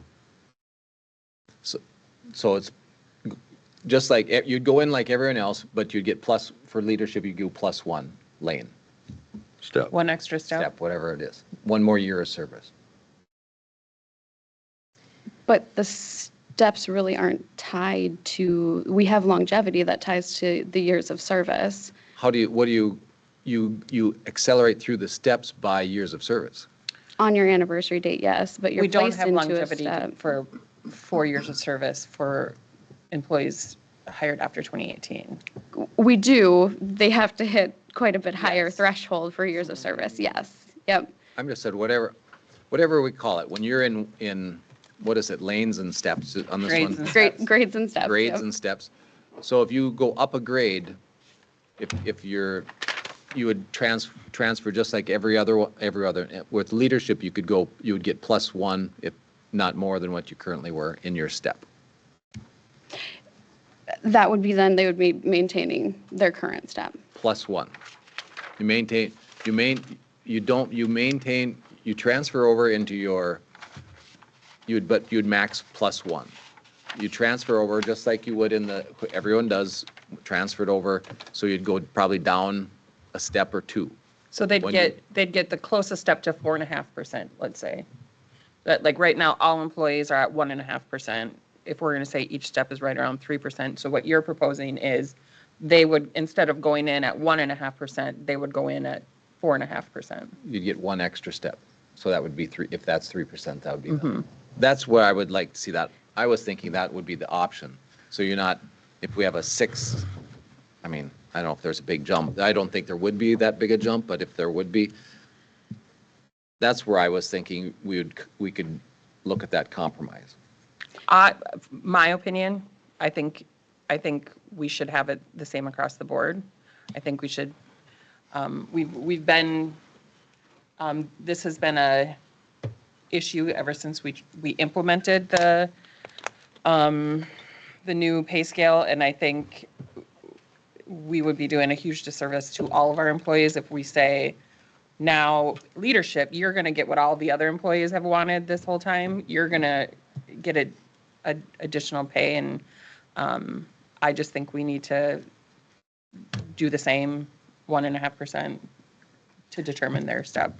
I agree. I think we need to be consistent with everybody, and it's a lot simpler, and just leave it. And this is gonna upset people again if it changes for leadership. If they're all employees, there's nothing been fair about this whole thing. If you're gonna make everything fair, boy, you better, I don't know how you could do it. So the fairest thing that for me would be to leave it just the way it is, and just stay the way it is.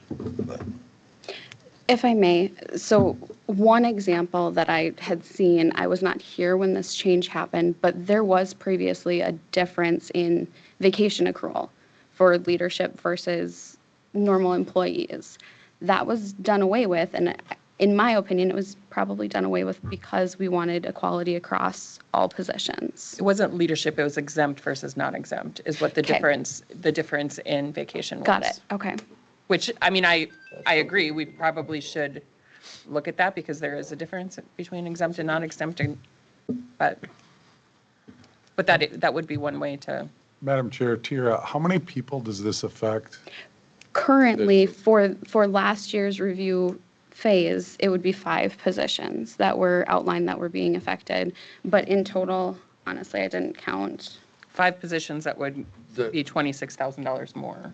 Yeah, and There are 12 positions total throughout the county that are being identified as leadership positions. the information we got last board meeting, there was, what, 12?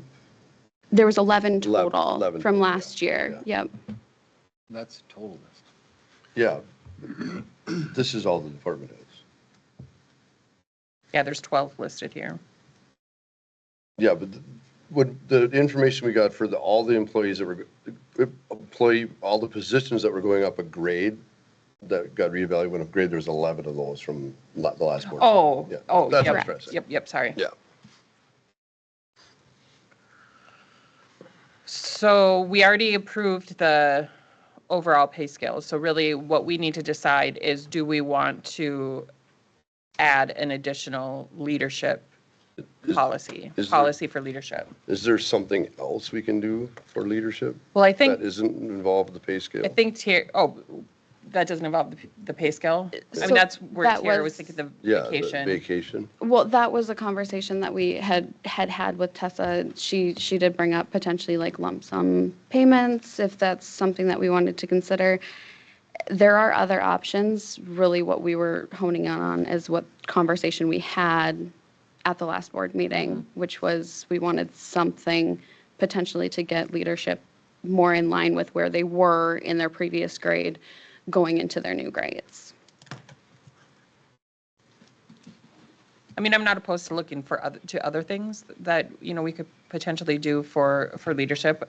I always think that then, be prepared to deal with that at union negotiation time.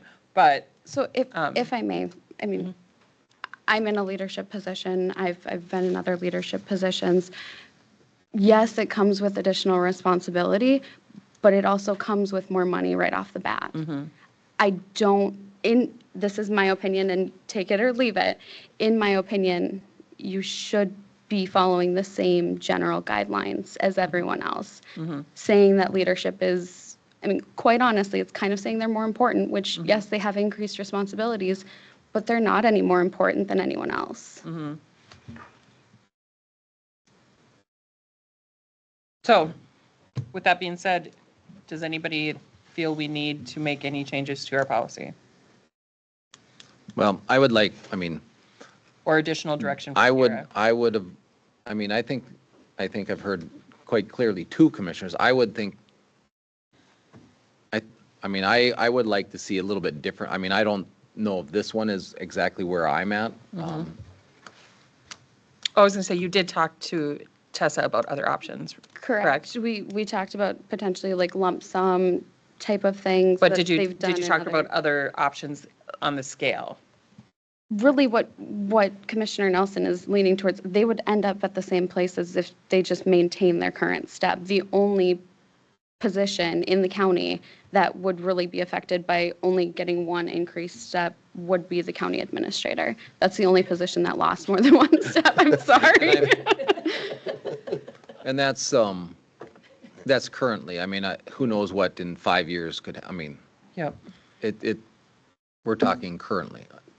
I mean, and I mean, there's I think always, our hope is the longer that we work to maintain our pay scale, which is what this board at least has committed to doing, maybe not Phil, just because Phil wasn't here, not saying you're not committed, but you weren't here when we started working with DDA, is the hope is as years go, we won't have this issue. We won't have a large discrepancy in pay that we have to address this again moving forward. I think our job is always going to have issues with, I mean, there's always going to Yes. things that come Mhm. up to us in this. I would suggest maybe we review this in courthouse again, or just see if there's other options that might be more palatable. I don't know, maybe Phil or Dave have opinions on it that would direct us where we should come back, if anything. I mean, I think I've heard Richard and Erica, what their thoughts are. If you have an opinion, we can either not bring anything back, or if you want us to look at something else. I would like it to go to courthouse. So I just want to explain a little bit. So I understand what our scale is. When we moved people into our new scale, we moved them in, lateral, and then they couldn't go down. They went to that step.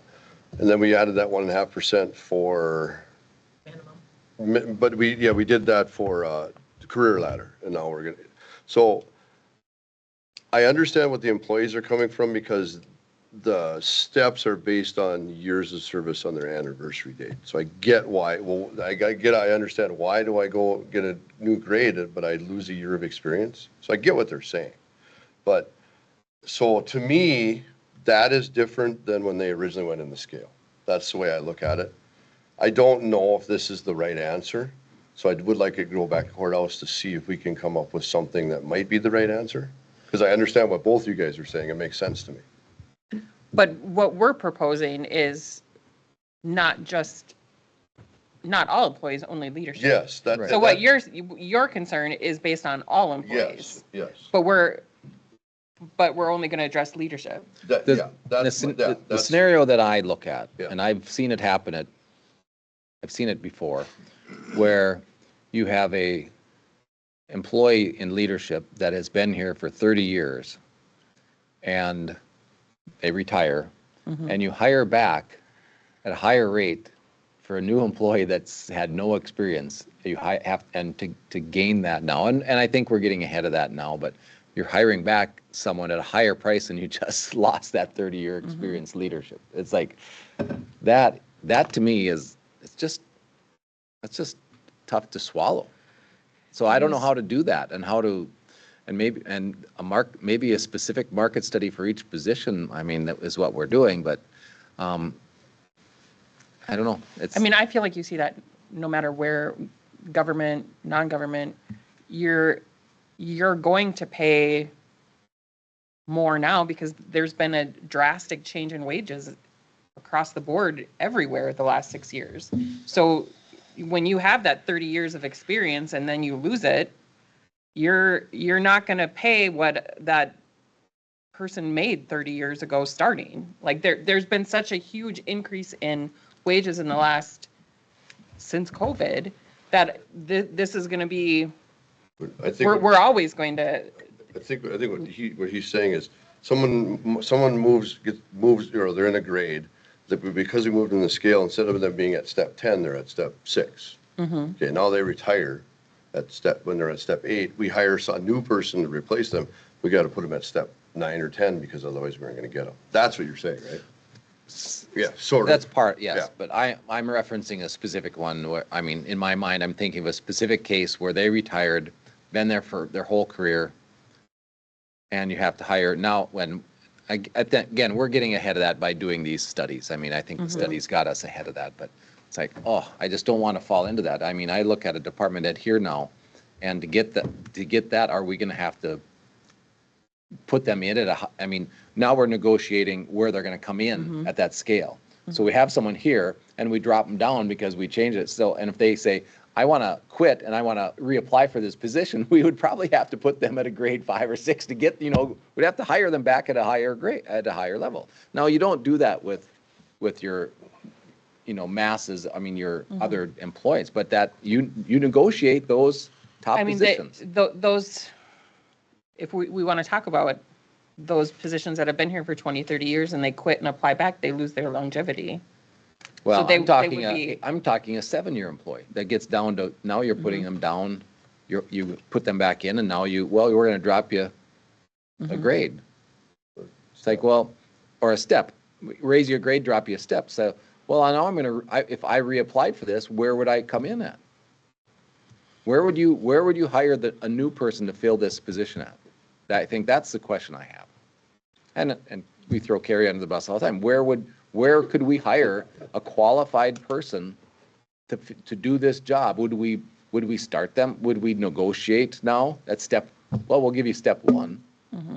That's, and I don't know. It's not a good answer. There's no good solution. I mean, but man, if we had a resignation and we hired someone that we had good experience, it's like, if you thought you had the right person for, if someone resigned for some reason, where would you put them? You say, well, we'll put you at step 8. We got to get you. Yeah. And the person who just left, who was doing a better job, that we know did a better job, was at step 2.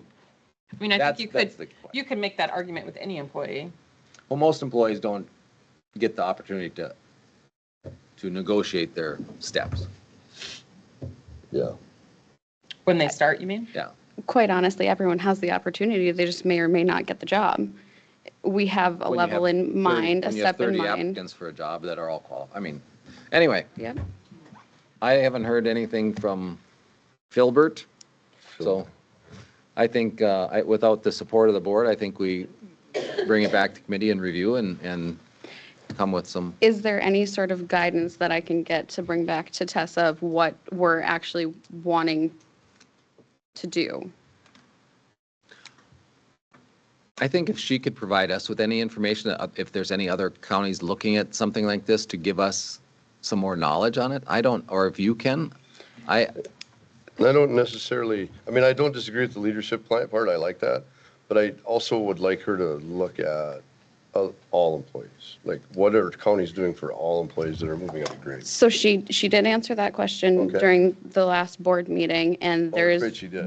there's one county out of, I believe, 60 some. 60 I some. think if we want to do that, I think the That are initial what? cost was 1.6 million. It was. So, I mean, it's Well, just, Yeah, no, I'm not talking about every employee going into the scale, just every job that is being reviewed that goes up a grade.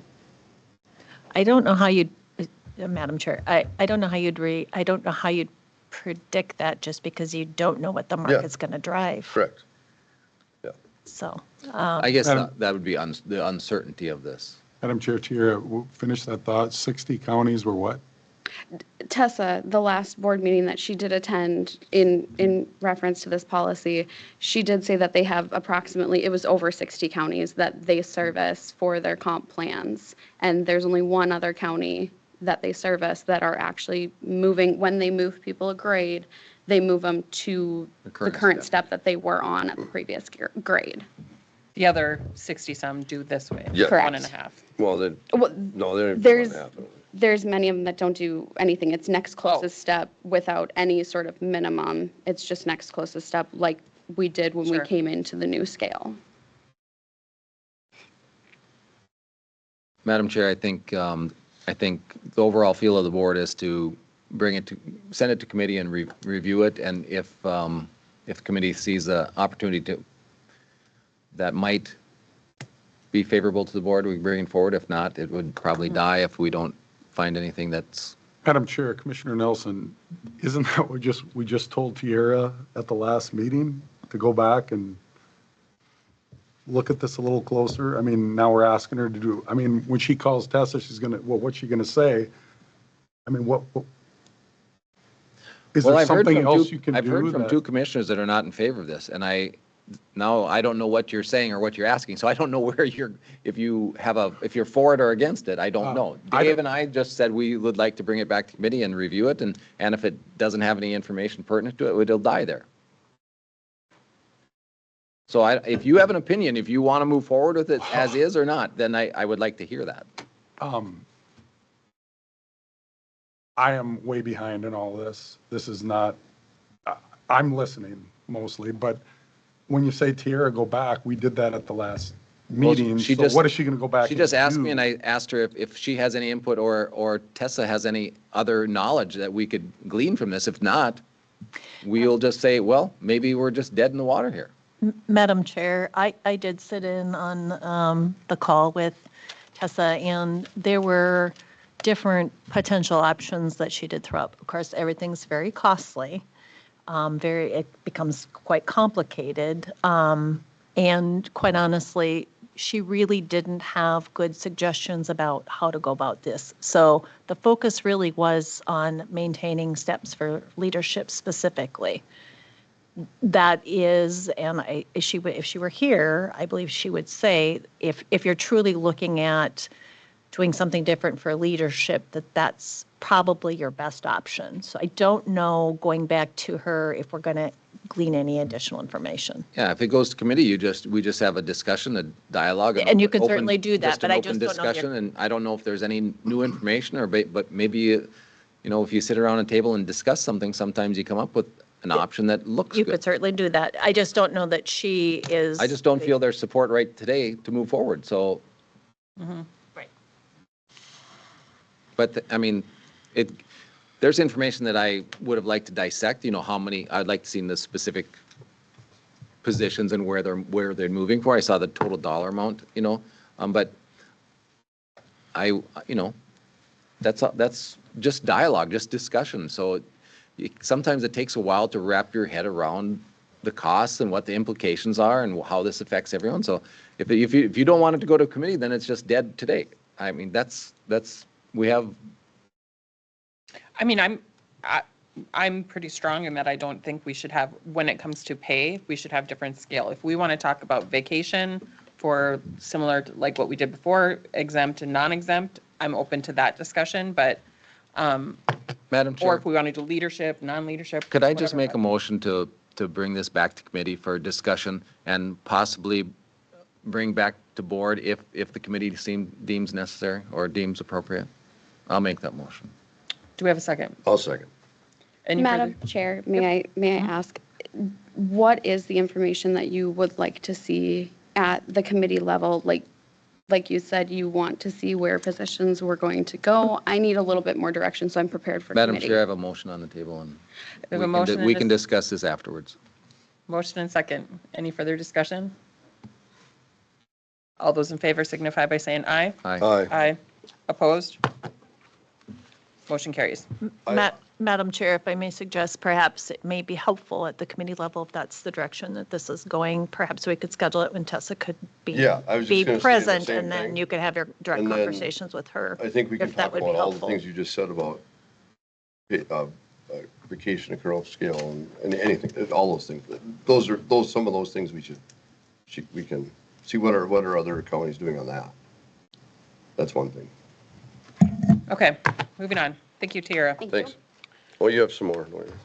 Nope, Tiara doesn't. Steve? Morning. Good morning, almost afternoon. I have a couple items for us today. First one is we're working with a company to do gypsum recycling of our sheetrock that we collect. And what I really would like to see, this is a pilot project, it's the first time in the state that I'm aware of where a company's willing to come in to try to grind gypsum or sheetrock. And we've talked about trying to find different ways to find beneficial products or recycle demolition products in the past, and we've ground wood, we've did different things. We've tried grinding sheetrock using a different type of grinder, didn't work. This firm actually does this down near the Twin Cities, and they ship that sheetrock up into this area and they sell it to farmers. And instead of us hauling sheetrock down there. They've been grinding it and shipping it back up this area. The whole idea is that we could just do it locally. But they got some help, I think, from the MPCA to buy this grinder. And what they would like to do is come on site and grind it. And my hope is that they can do the marketing. We talked about this in committee. Their budget to come up here, to mobilize, get up here and do the grinding, they need about $10,000 up front. Or that's what their cost is going to be. And then after that, they're going to market it and sell it. And then their goal is to make the county whole and reimburse us for those costs.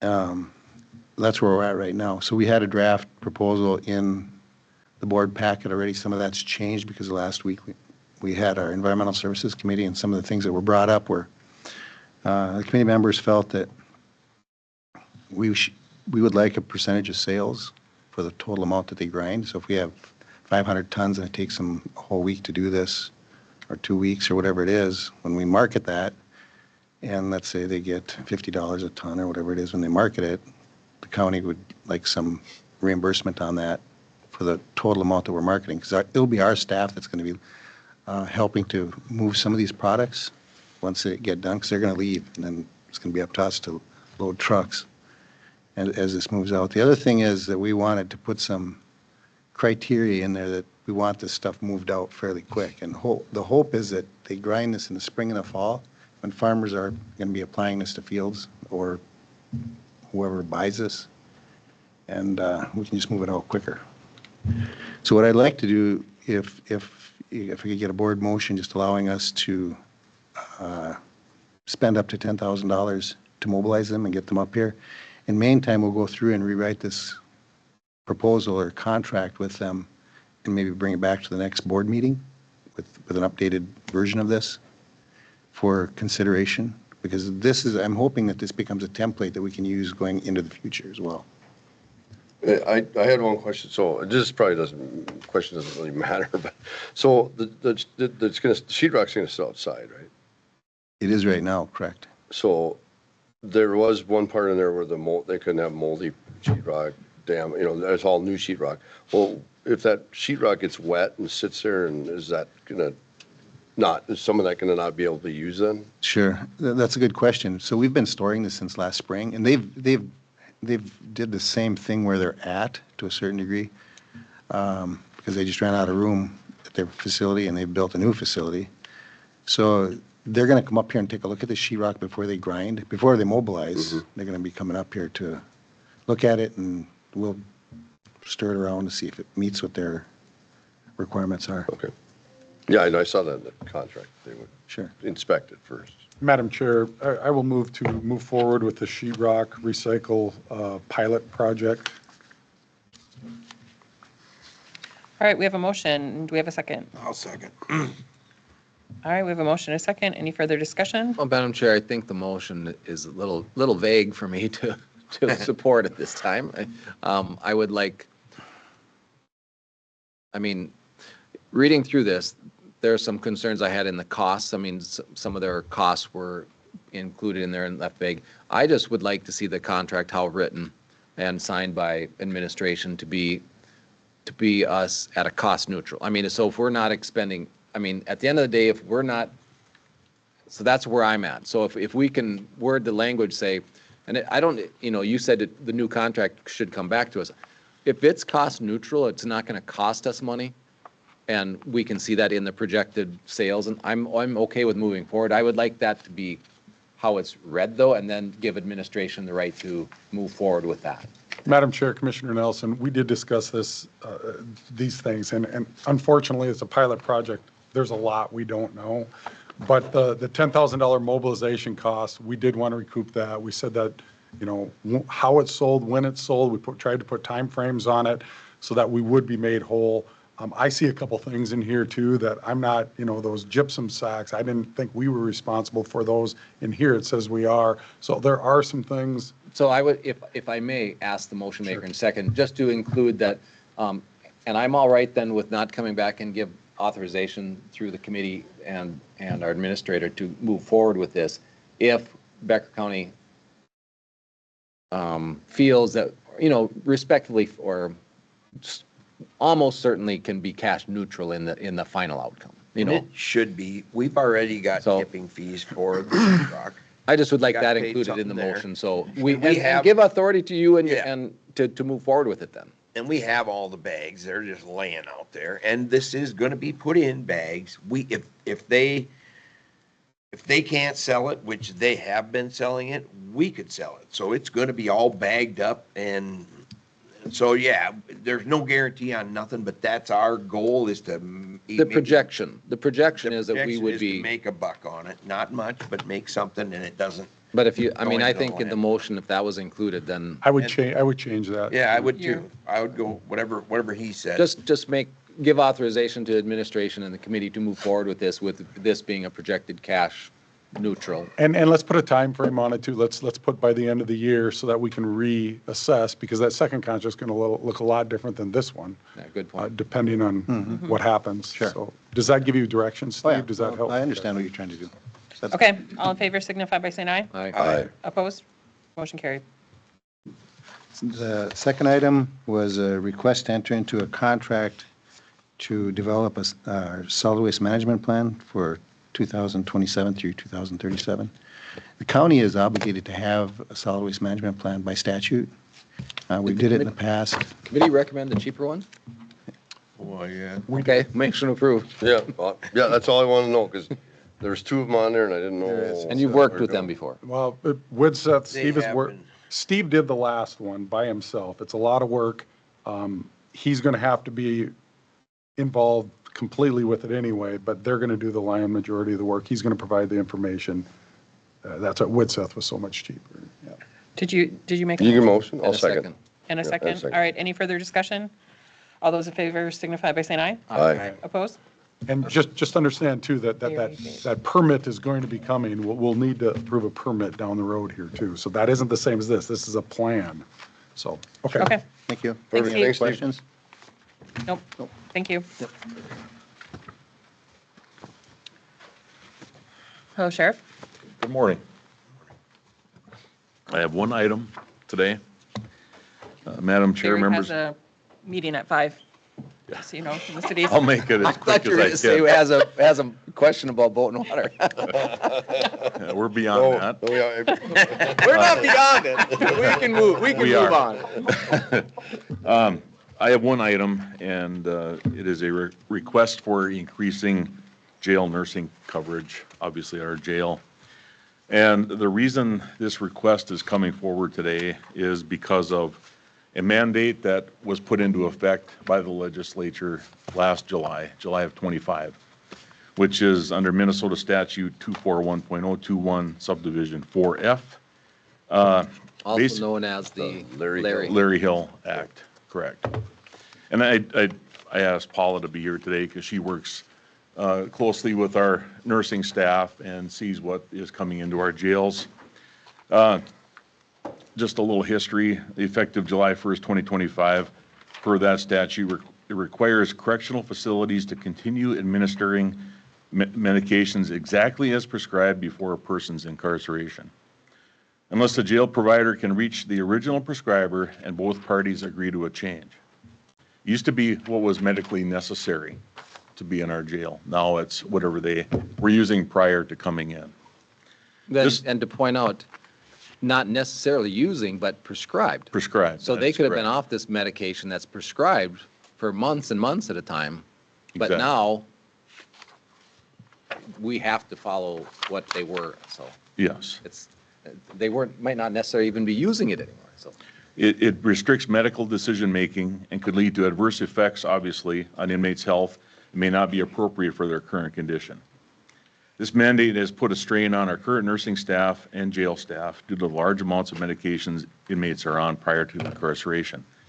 Right now, we believe there's at least 70% of all inmates are coming in with medications, and most of them have multiple different medications. So you can imagine. And multiple doctors possibly. Correct. So those medications could be from numerous And physicians sometimes that they don't can't- know each other. Sometimes they can't find the doctor. To add, we would like to add 24 hours to our nursing staff. Currently, we're at 56 hours. We have one full-time and then one part-time, that's at 16. We would like to add an additional 24 hours, so it'd be 80 hours total, which does increase our contract by, I think I have it in the resolution, $95,472. Yep. And then we also, okay, I'll interrupt you, Todd, sorry. We also talked to the committee that with the housing of Hubbard County prisoners right now, because they're remodeling their jail, we're having more income. And then with the addition of this nurse, we also might, you can correct me if I'm wrong, Paula, we should be able to probably take more prisoners. So we'd have more funds generated. We looked at it, we believe that our housing of prisoners, federal prisoners, state prisoners, and of our Hubbard County prisoners would offset the cost of. Madam Chair, Commissioner Meyer, I mean, that's short term. This needs to be repealed. I know you're part of all of that. I mean, we're going to talk about it at legislative down there on Wednesday. I mean, this is, that's the bigger picture. Madam Chair, I do think this is a perfect spot for using the opioid settlement money. That was my next thing, yeah. This is all about drugs. This is all about abuse of drugs, and that is exactly what this opioid settlement money is trying to do, is help. And this is helping them get on medication. It will coordinate with actually it coordinates all their doctors. There was a case in Becker County, I think Paula said we had to contact 4 different doctors. And these could be emergency room doctors, these could be their general physicians. So I mean, Traveling. it's not an easy process, but so the opioid money was meant to offset some of the negativities of illegal and legal drugs. Yep. So And I think this would be. So when I have brought that up before I think I brought it up at Human Services because everybody there is on the opioid, or not everybody that is on the opioid advisory council is, or most of the leadership is on the Human Services Committee. And their response was, if there's an area in the county that wants to utilize those, they need to apply for it. Well, Madam Chair, I think If we want to change that, then we should probably change the process. Well, then we can do either, but I think this money should be spent on this. And Madam Chair, I believe Todd's going to say that we did apply for it last time. Yes, correct, Paula. Yeah. And if we can't didn't get get it it. from our own. Madam Chair, I'm going to digress here a little bit. I'm not sure I feel that way. I mean, I would like this opioid settlement to go to youth and I mean, to the jail already. I mean, this is just covering a budget problem for us where, I mean, we can have that debate later, but I'm not sure I'm completely in agreement with that. From a budgetary standpoint, absolutely, but for doing what the opioid settlement is meant to do, I mean, isn't that prevention? And I mean, you're taking away from what could be used at Cornerstone at different areas to give to the jail. You're going down a road where you want to debate what the effectiveness of those dollars spent also. Well, and we're going down Yes. a board where a road where Yeah. we're trying to figure out where this is coming, and really we just need to approve it or not approve it.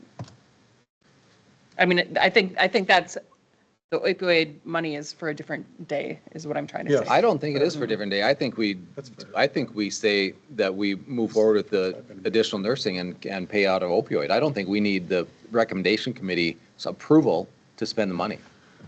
Mr. Chair, Commissioner Nelson, we have people apply for that grant that are looking forward to seeing if they get that grant to divert dollars right now midstream and say, oh, you don't get anything, too bad. We're But I putting this do, towards this. Is that I what you're saying? do think a plan has to be submitted, and I could be very wrong, but I believe a plan of how you're going to disperse that money has to be submitted.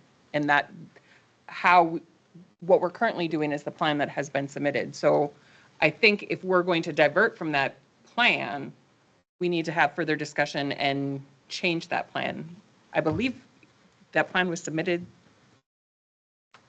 Are we talking about the jail specifically? Is that No, what you're the asking? opioid. The committee was formed and has numerous members there. It is open currently for requests for proposals. I just had a request from a community member asking questions. But how that money is dispersed, did that have to be There has to be reporting. Is that what you're asking? There has to be reporting, but does there have to be, do we have to follow the procedure that we have? Did we report the procedure that we have to the state in order to get that funding? There was a requirement to have a committee put together as far as whether or not you would want to deviate from that midstream. I think that would be questionable. So I'm not saying we can't, I'm just saying, I don't know that we Well, can Paula's today. Paula's got an application already made up because she was She sent denied that to me. before. Yep. So she's just changed that up. Focused on medication assisted treatment, which is another aspect of everyone coming into jail wants a replacement for that heroin that they were on. So we do prescribe Suboxone, and some of them are on it the entirety of their incarceration. Another thing is when someone comes in and has prescribed medication and now they're not on it for months at a time, and you have to contact other doctors, they have to modify that rate too. I mean, you can't just, I mean, I'm not familiar with all medications, but you can't just go back on that same rate that was prescribed. I mean, it's very complicated, and I feel the opioid money, I feel some of the opioid requests are, in my opinion, not the best use of money. So. Madam Chair, we're talking about opioid settlement. We've got that for the next 15, 20 years. It's $300,000 a year. Is that correct? I think it might be more than that. Higher than that. It's more than that? We have Annual? 550 in the budget, in reserves or in sitting there right now. Yep. Once And it that's hits- 18 to 20 years or something? 20 years and there's another There's more than lawsuit. one, yeah, there's other more than one lawsuits. settlement. Yeah. I mean. I'm not opposed to What that. I don't I'm not like- opposed to what you guys are doing. I just, this is the first I've been made aware of it, and that's a bigger conversation. Some of these, I mean, I don't like having, I have concerns about different groups coming in with proposals and then we give them piles of money and they go out and it's all feel good, but I don't know if there's any results to come of it. And I think we have one that's made the news recently that I'm not sure if I mean, we'll look at what happens, but are we getting the results that we're paying for? A lot of money, and that could be used to offset and reduce our general fund levy. That's fair. But today, I think the offset of revenue could help pay for this. I don't think we have a choice. I don't think we have We a don't have a choice choice, on no. moving forward with this. How we fund it, I think we will have some discussions and hopefully, and if we can reduce and get the Larry Hill Act at least amended a little bit so we don't stress out the nursing staff at the hospital so much and the jail staff to try to find and track all these people. Then we could have some reduction hours, but it's only getting more difficult. And I think it's necessary. And I think there's, I don't know, do you have the option in your packet here?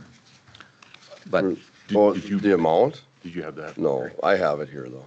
Oh, You want the option number one? Option one, yeah. Yeah, it's I think Brad said. Option that one is late. the 541. total of 541,950. for the, That's with the increase. Increase of 95,000 some odd dollars. Yes. It was Yeah. 95 something. is it The 95? It was difference is 95,000.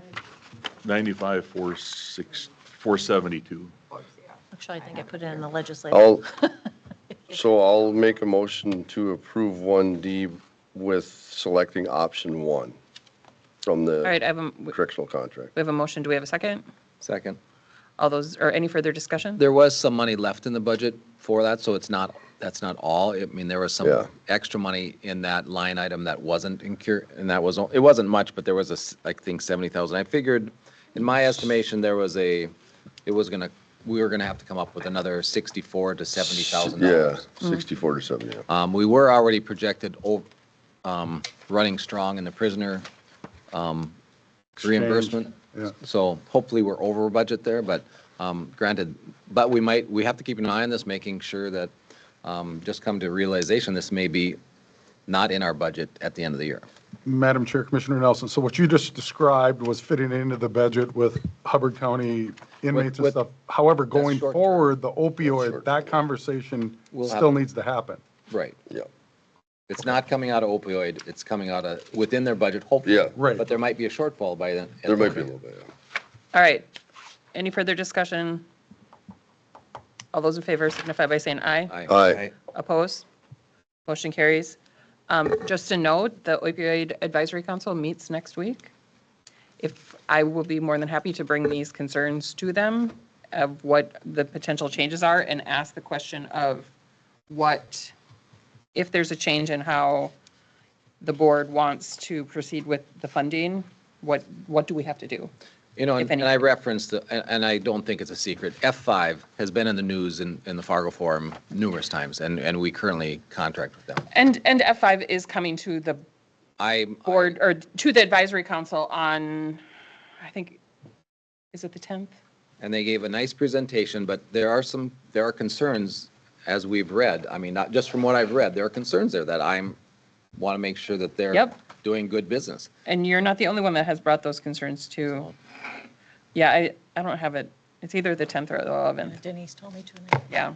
Is that, can we all, or who, do you sit on that? or I sit on that, yep. Is there other commissioners that sit on that? No, Would you let me know?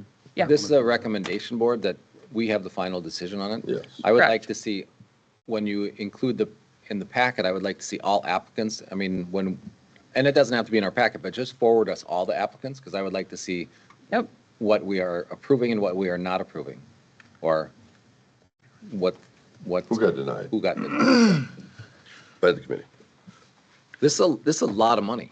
Yes. I It don't is the want 10th us- at 1 PM. I don't want us to throw feel-good money at something that's not going to produce anything for us. Over at the Detroit Lakes Police Department. we Madam approve? Chair, if I may. Yes. Madam Chair and Commissioners, I just want to give a shout out to our jail staff. They brought in over $500,000 last year in revenue for boarding. And a lot of that was done being short-staffed. And again, with that act that took place last July, it is very difficult for everyone out there. And so I just want to give a kudos to. This should alleviate some of that stress. I mean, you should be able to spread out, right?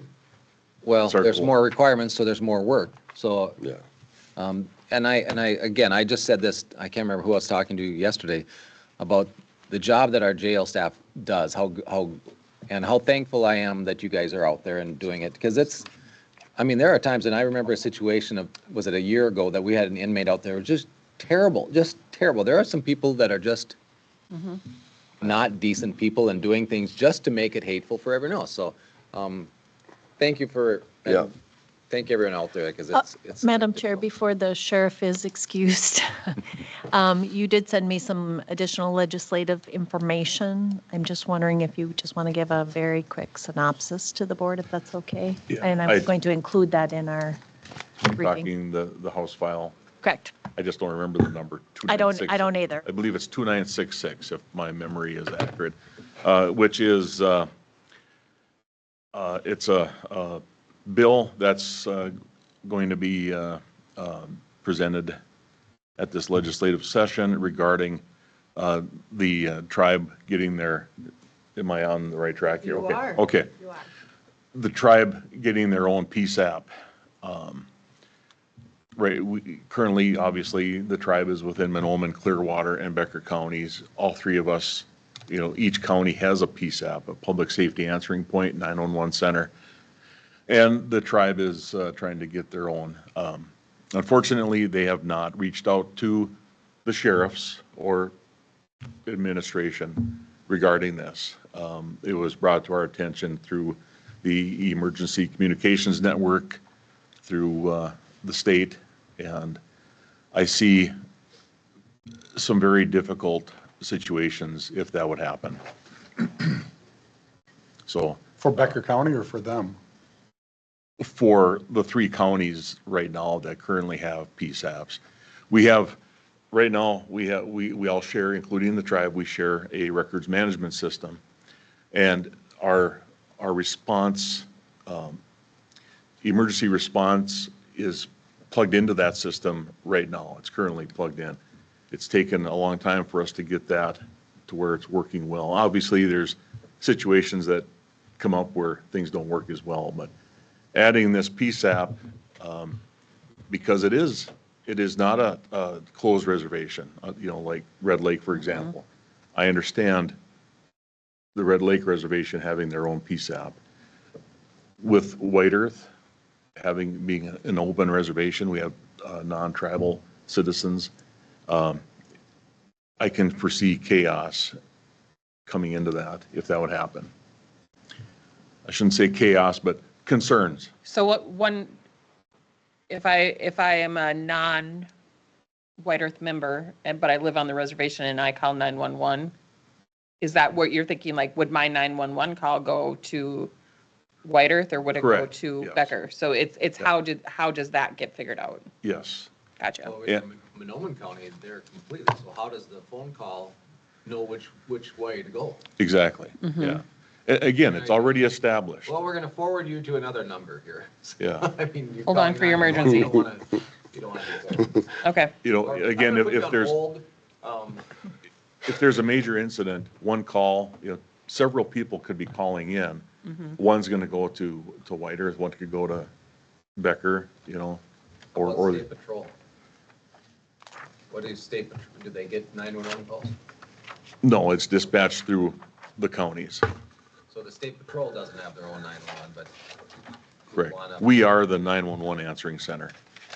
Wait, so you could not have one within your boundaries, have another I don't know how you. Yeah, that- Possibly. I mean, unless we Yeah, really, that really doesn't sound improve good. our, There's no way. 911 There's no way to technology. know- There's no way for a phone to know which one to go, Monoman County or what, or tribal. Yeah. Monoman's got So- a huger issue because they're entirely on the reservation. Yes, and I just want to say, White Earth has a dispatch center, Yeah. although it's not a 911 answering point.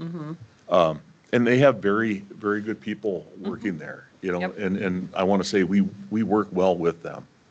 It's, but I foresee this bill that's being That's presented. the 911 issue, the largest concern, because that. Yes, How do you, How do you know? whoever answers that call has to be the lead on it. Has Yep. to be the lead. Yes. You can't transfer a 911 call. yeah. There are, And if it happens in Becker County on the reservation, they probably won't even call Becker County. Again, these are They wouldn't concerns. have, yeah, they wouldn't Yeah. have to, yeah, probably. okay. You would have no idea. So we talked to our state representatives about this, is this where Absolutely. what we. I was going to add it to our list of what we're taking with us. Yep, So I just wanted him to mention it. yep. Thank you. Thank you. Helpful. Thank you. Thanks, Todd. Thanks, Todd. All right, Kyle. We're only an hour and 8 minutes late. Thanks, Barry. I think it started with someone stretching their reports. I'm sorry about that. You even were long-winded today. Okay. Planning Commission recommendations.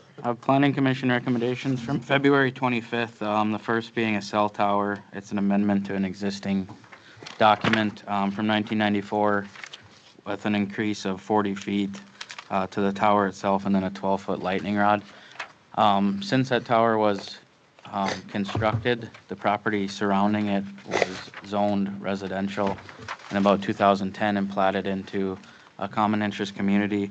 So this will need a variance as well for this increase in height. It does not meet some of the fall zones. That's just my question. So that just needs to be, It's being lit though, right?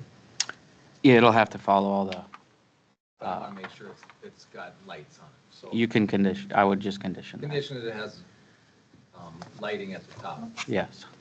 And Motion then- to concur. I'll second With it. lighting at the top, appropriate lighting at the top. And that variance, if you would. And the variance? Yes, this will require a variance.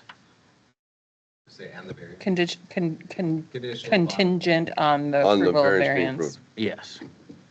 So moved. Second. All right, any further discussion? All those in favor signify by saying aye. Aye. Opposed? Motion carried. The second recommendation to approve was for a conditional use permit for cultivation and wholesale of cannabis. It was clarified in the meeting that there'll be no manufacturing on site. Yeah.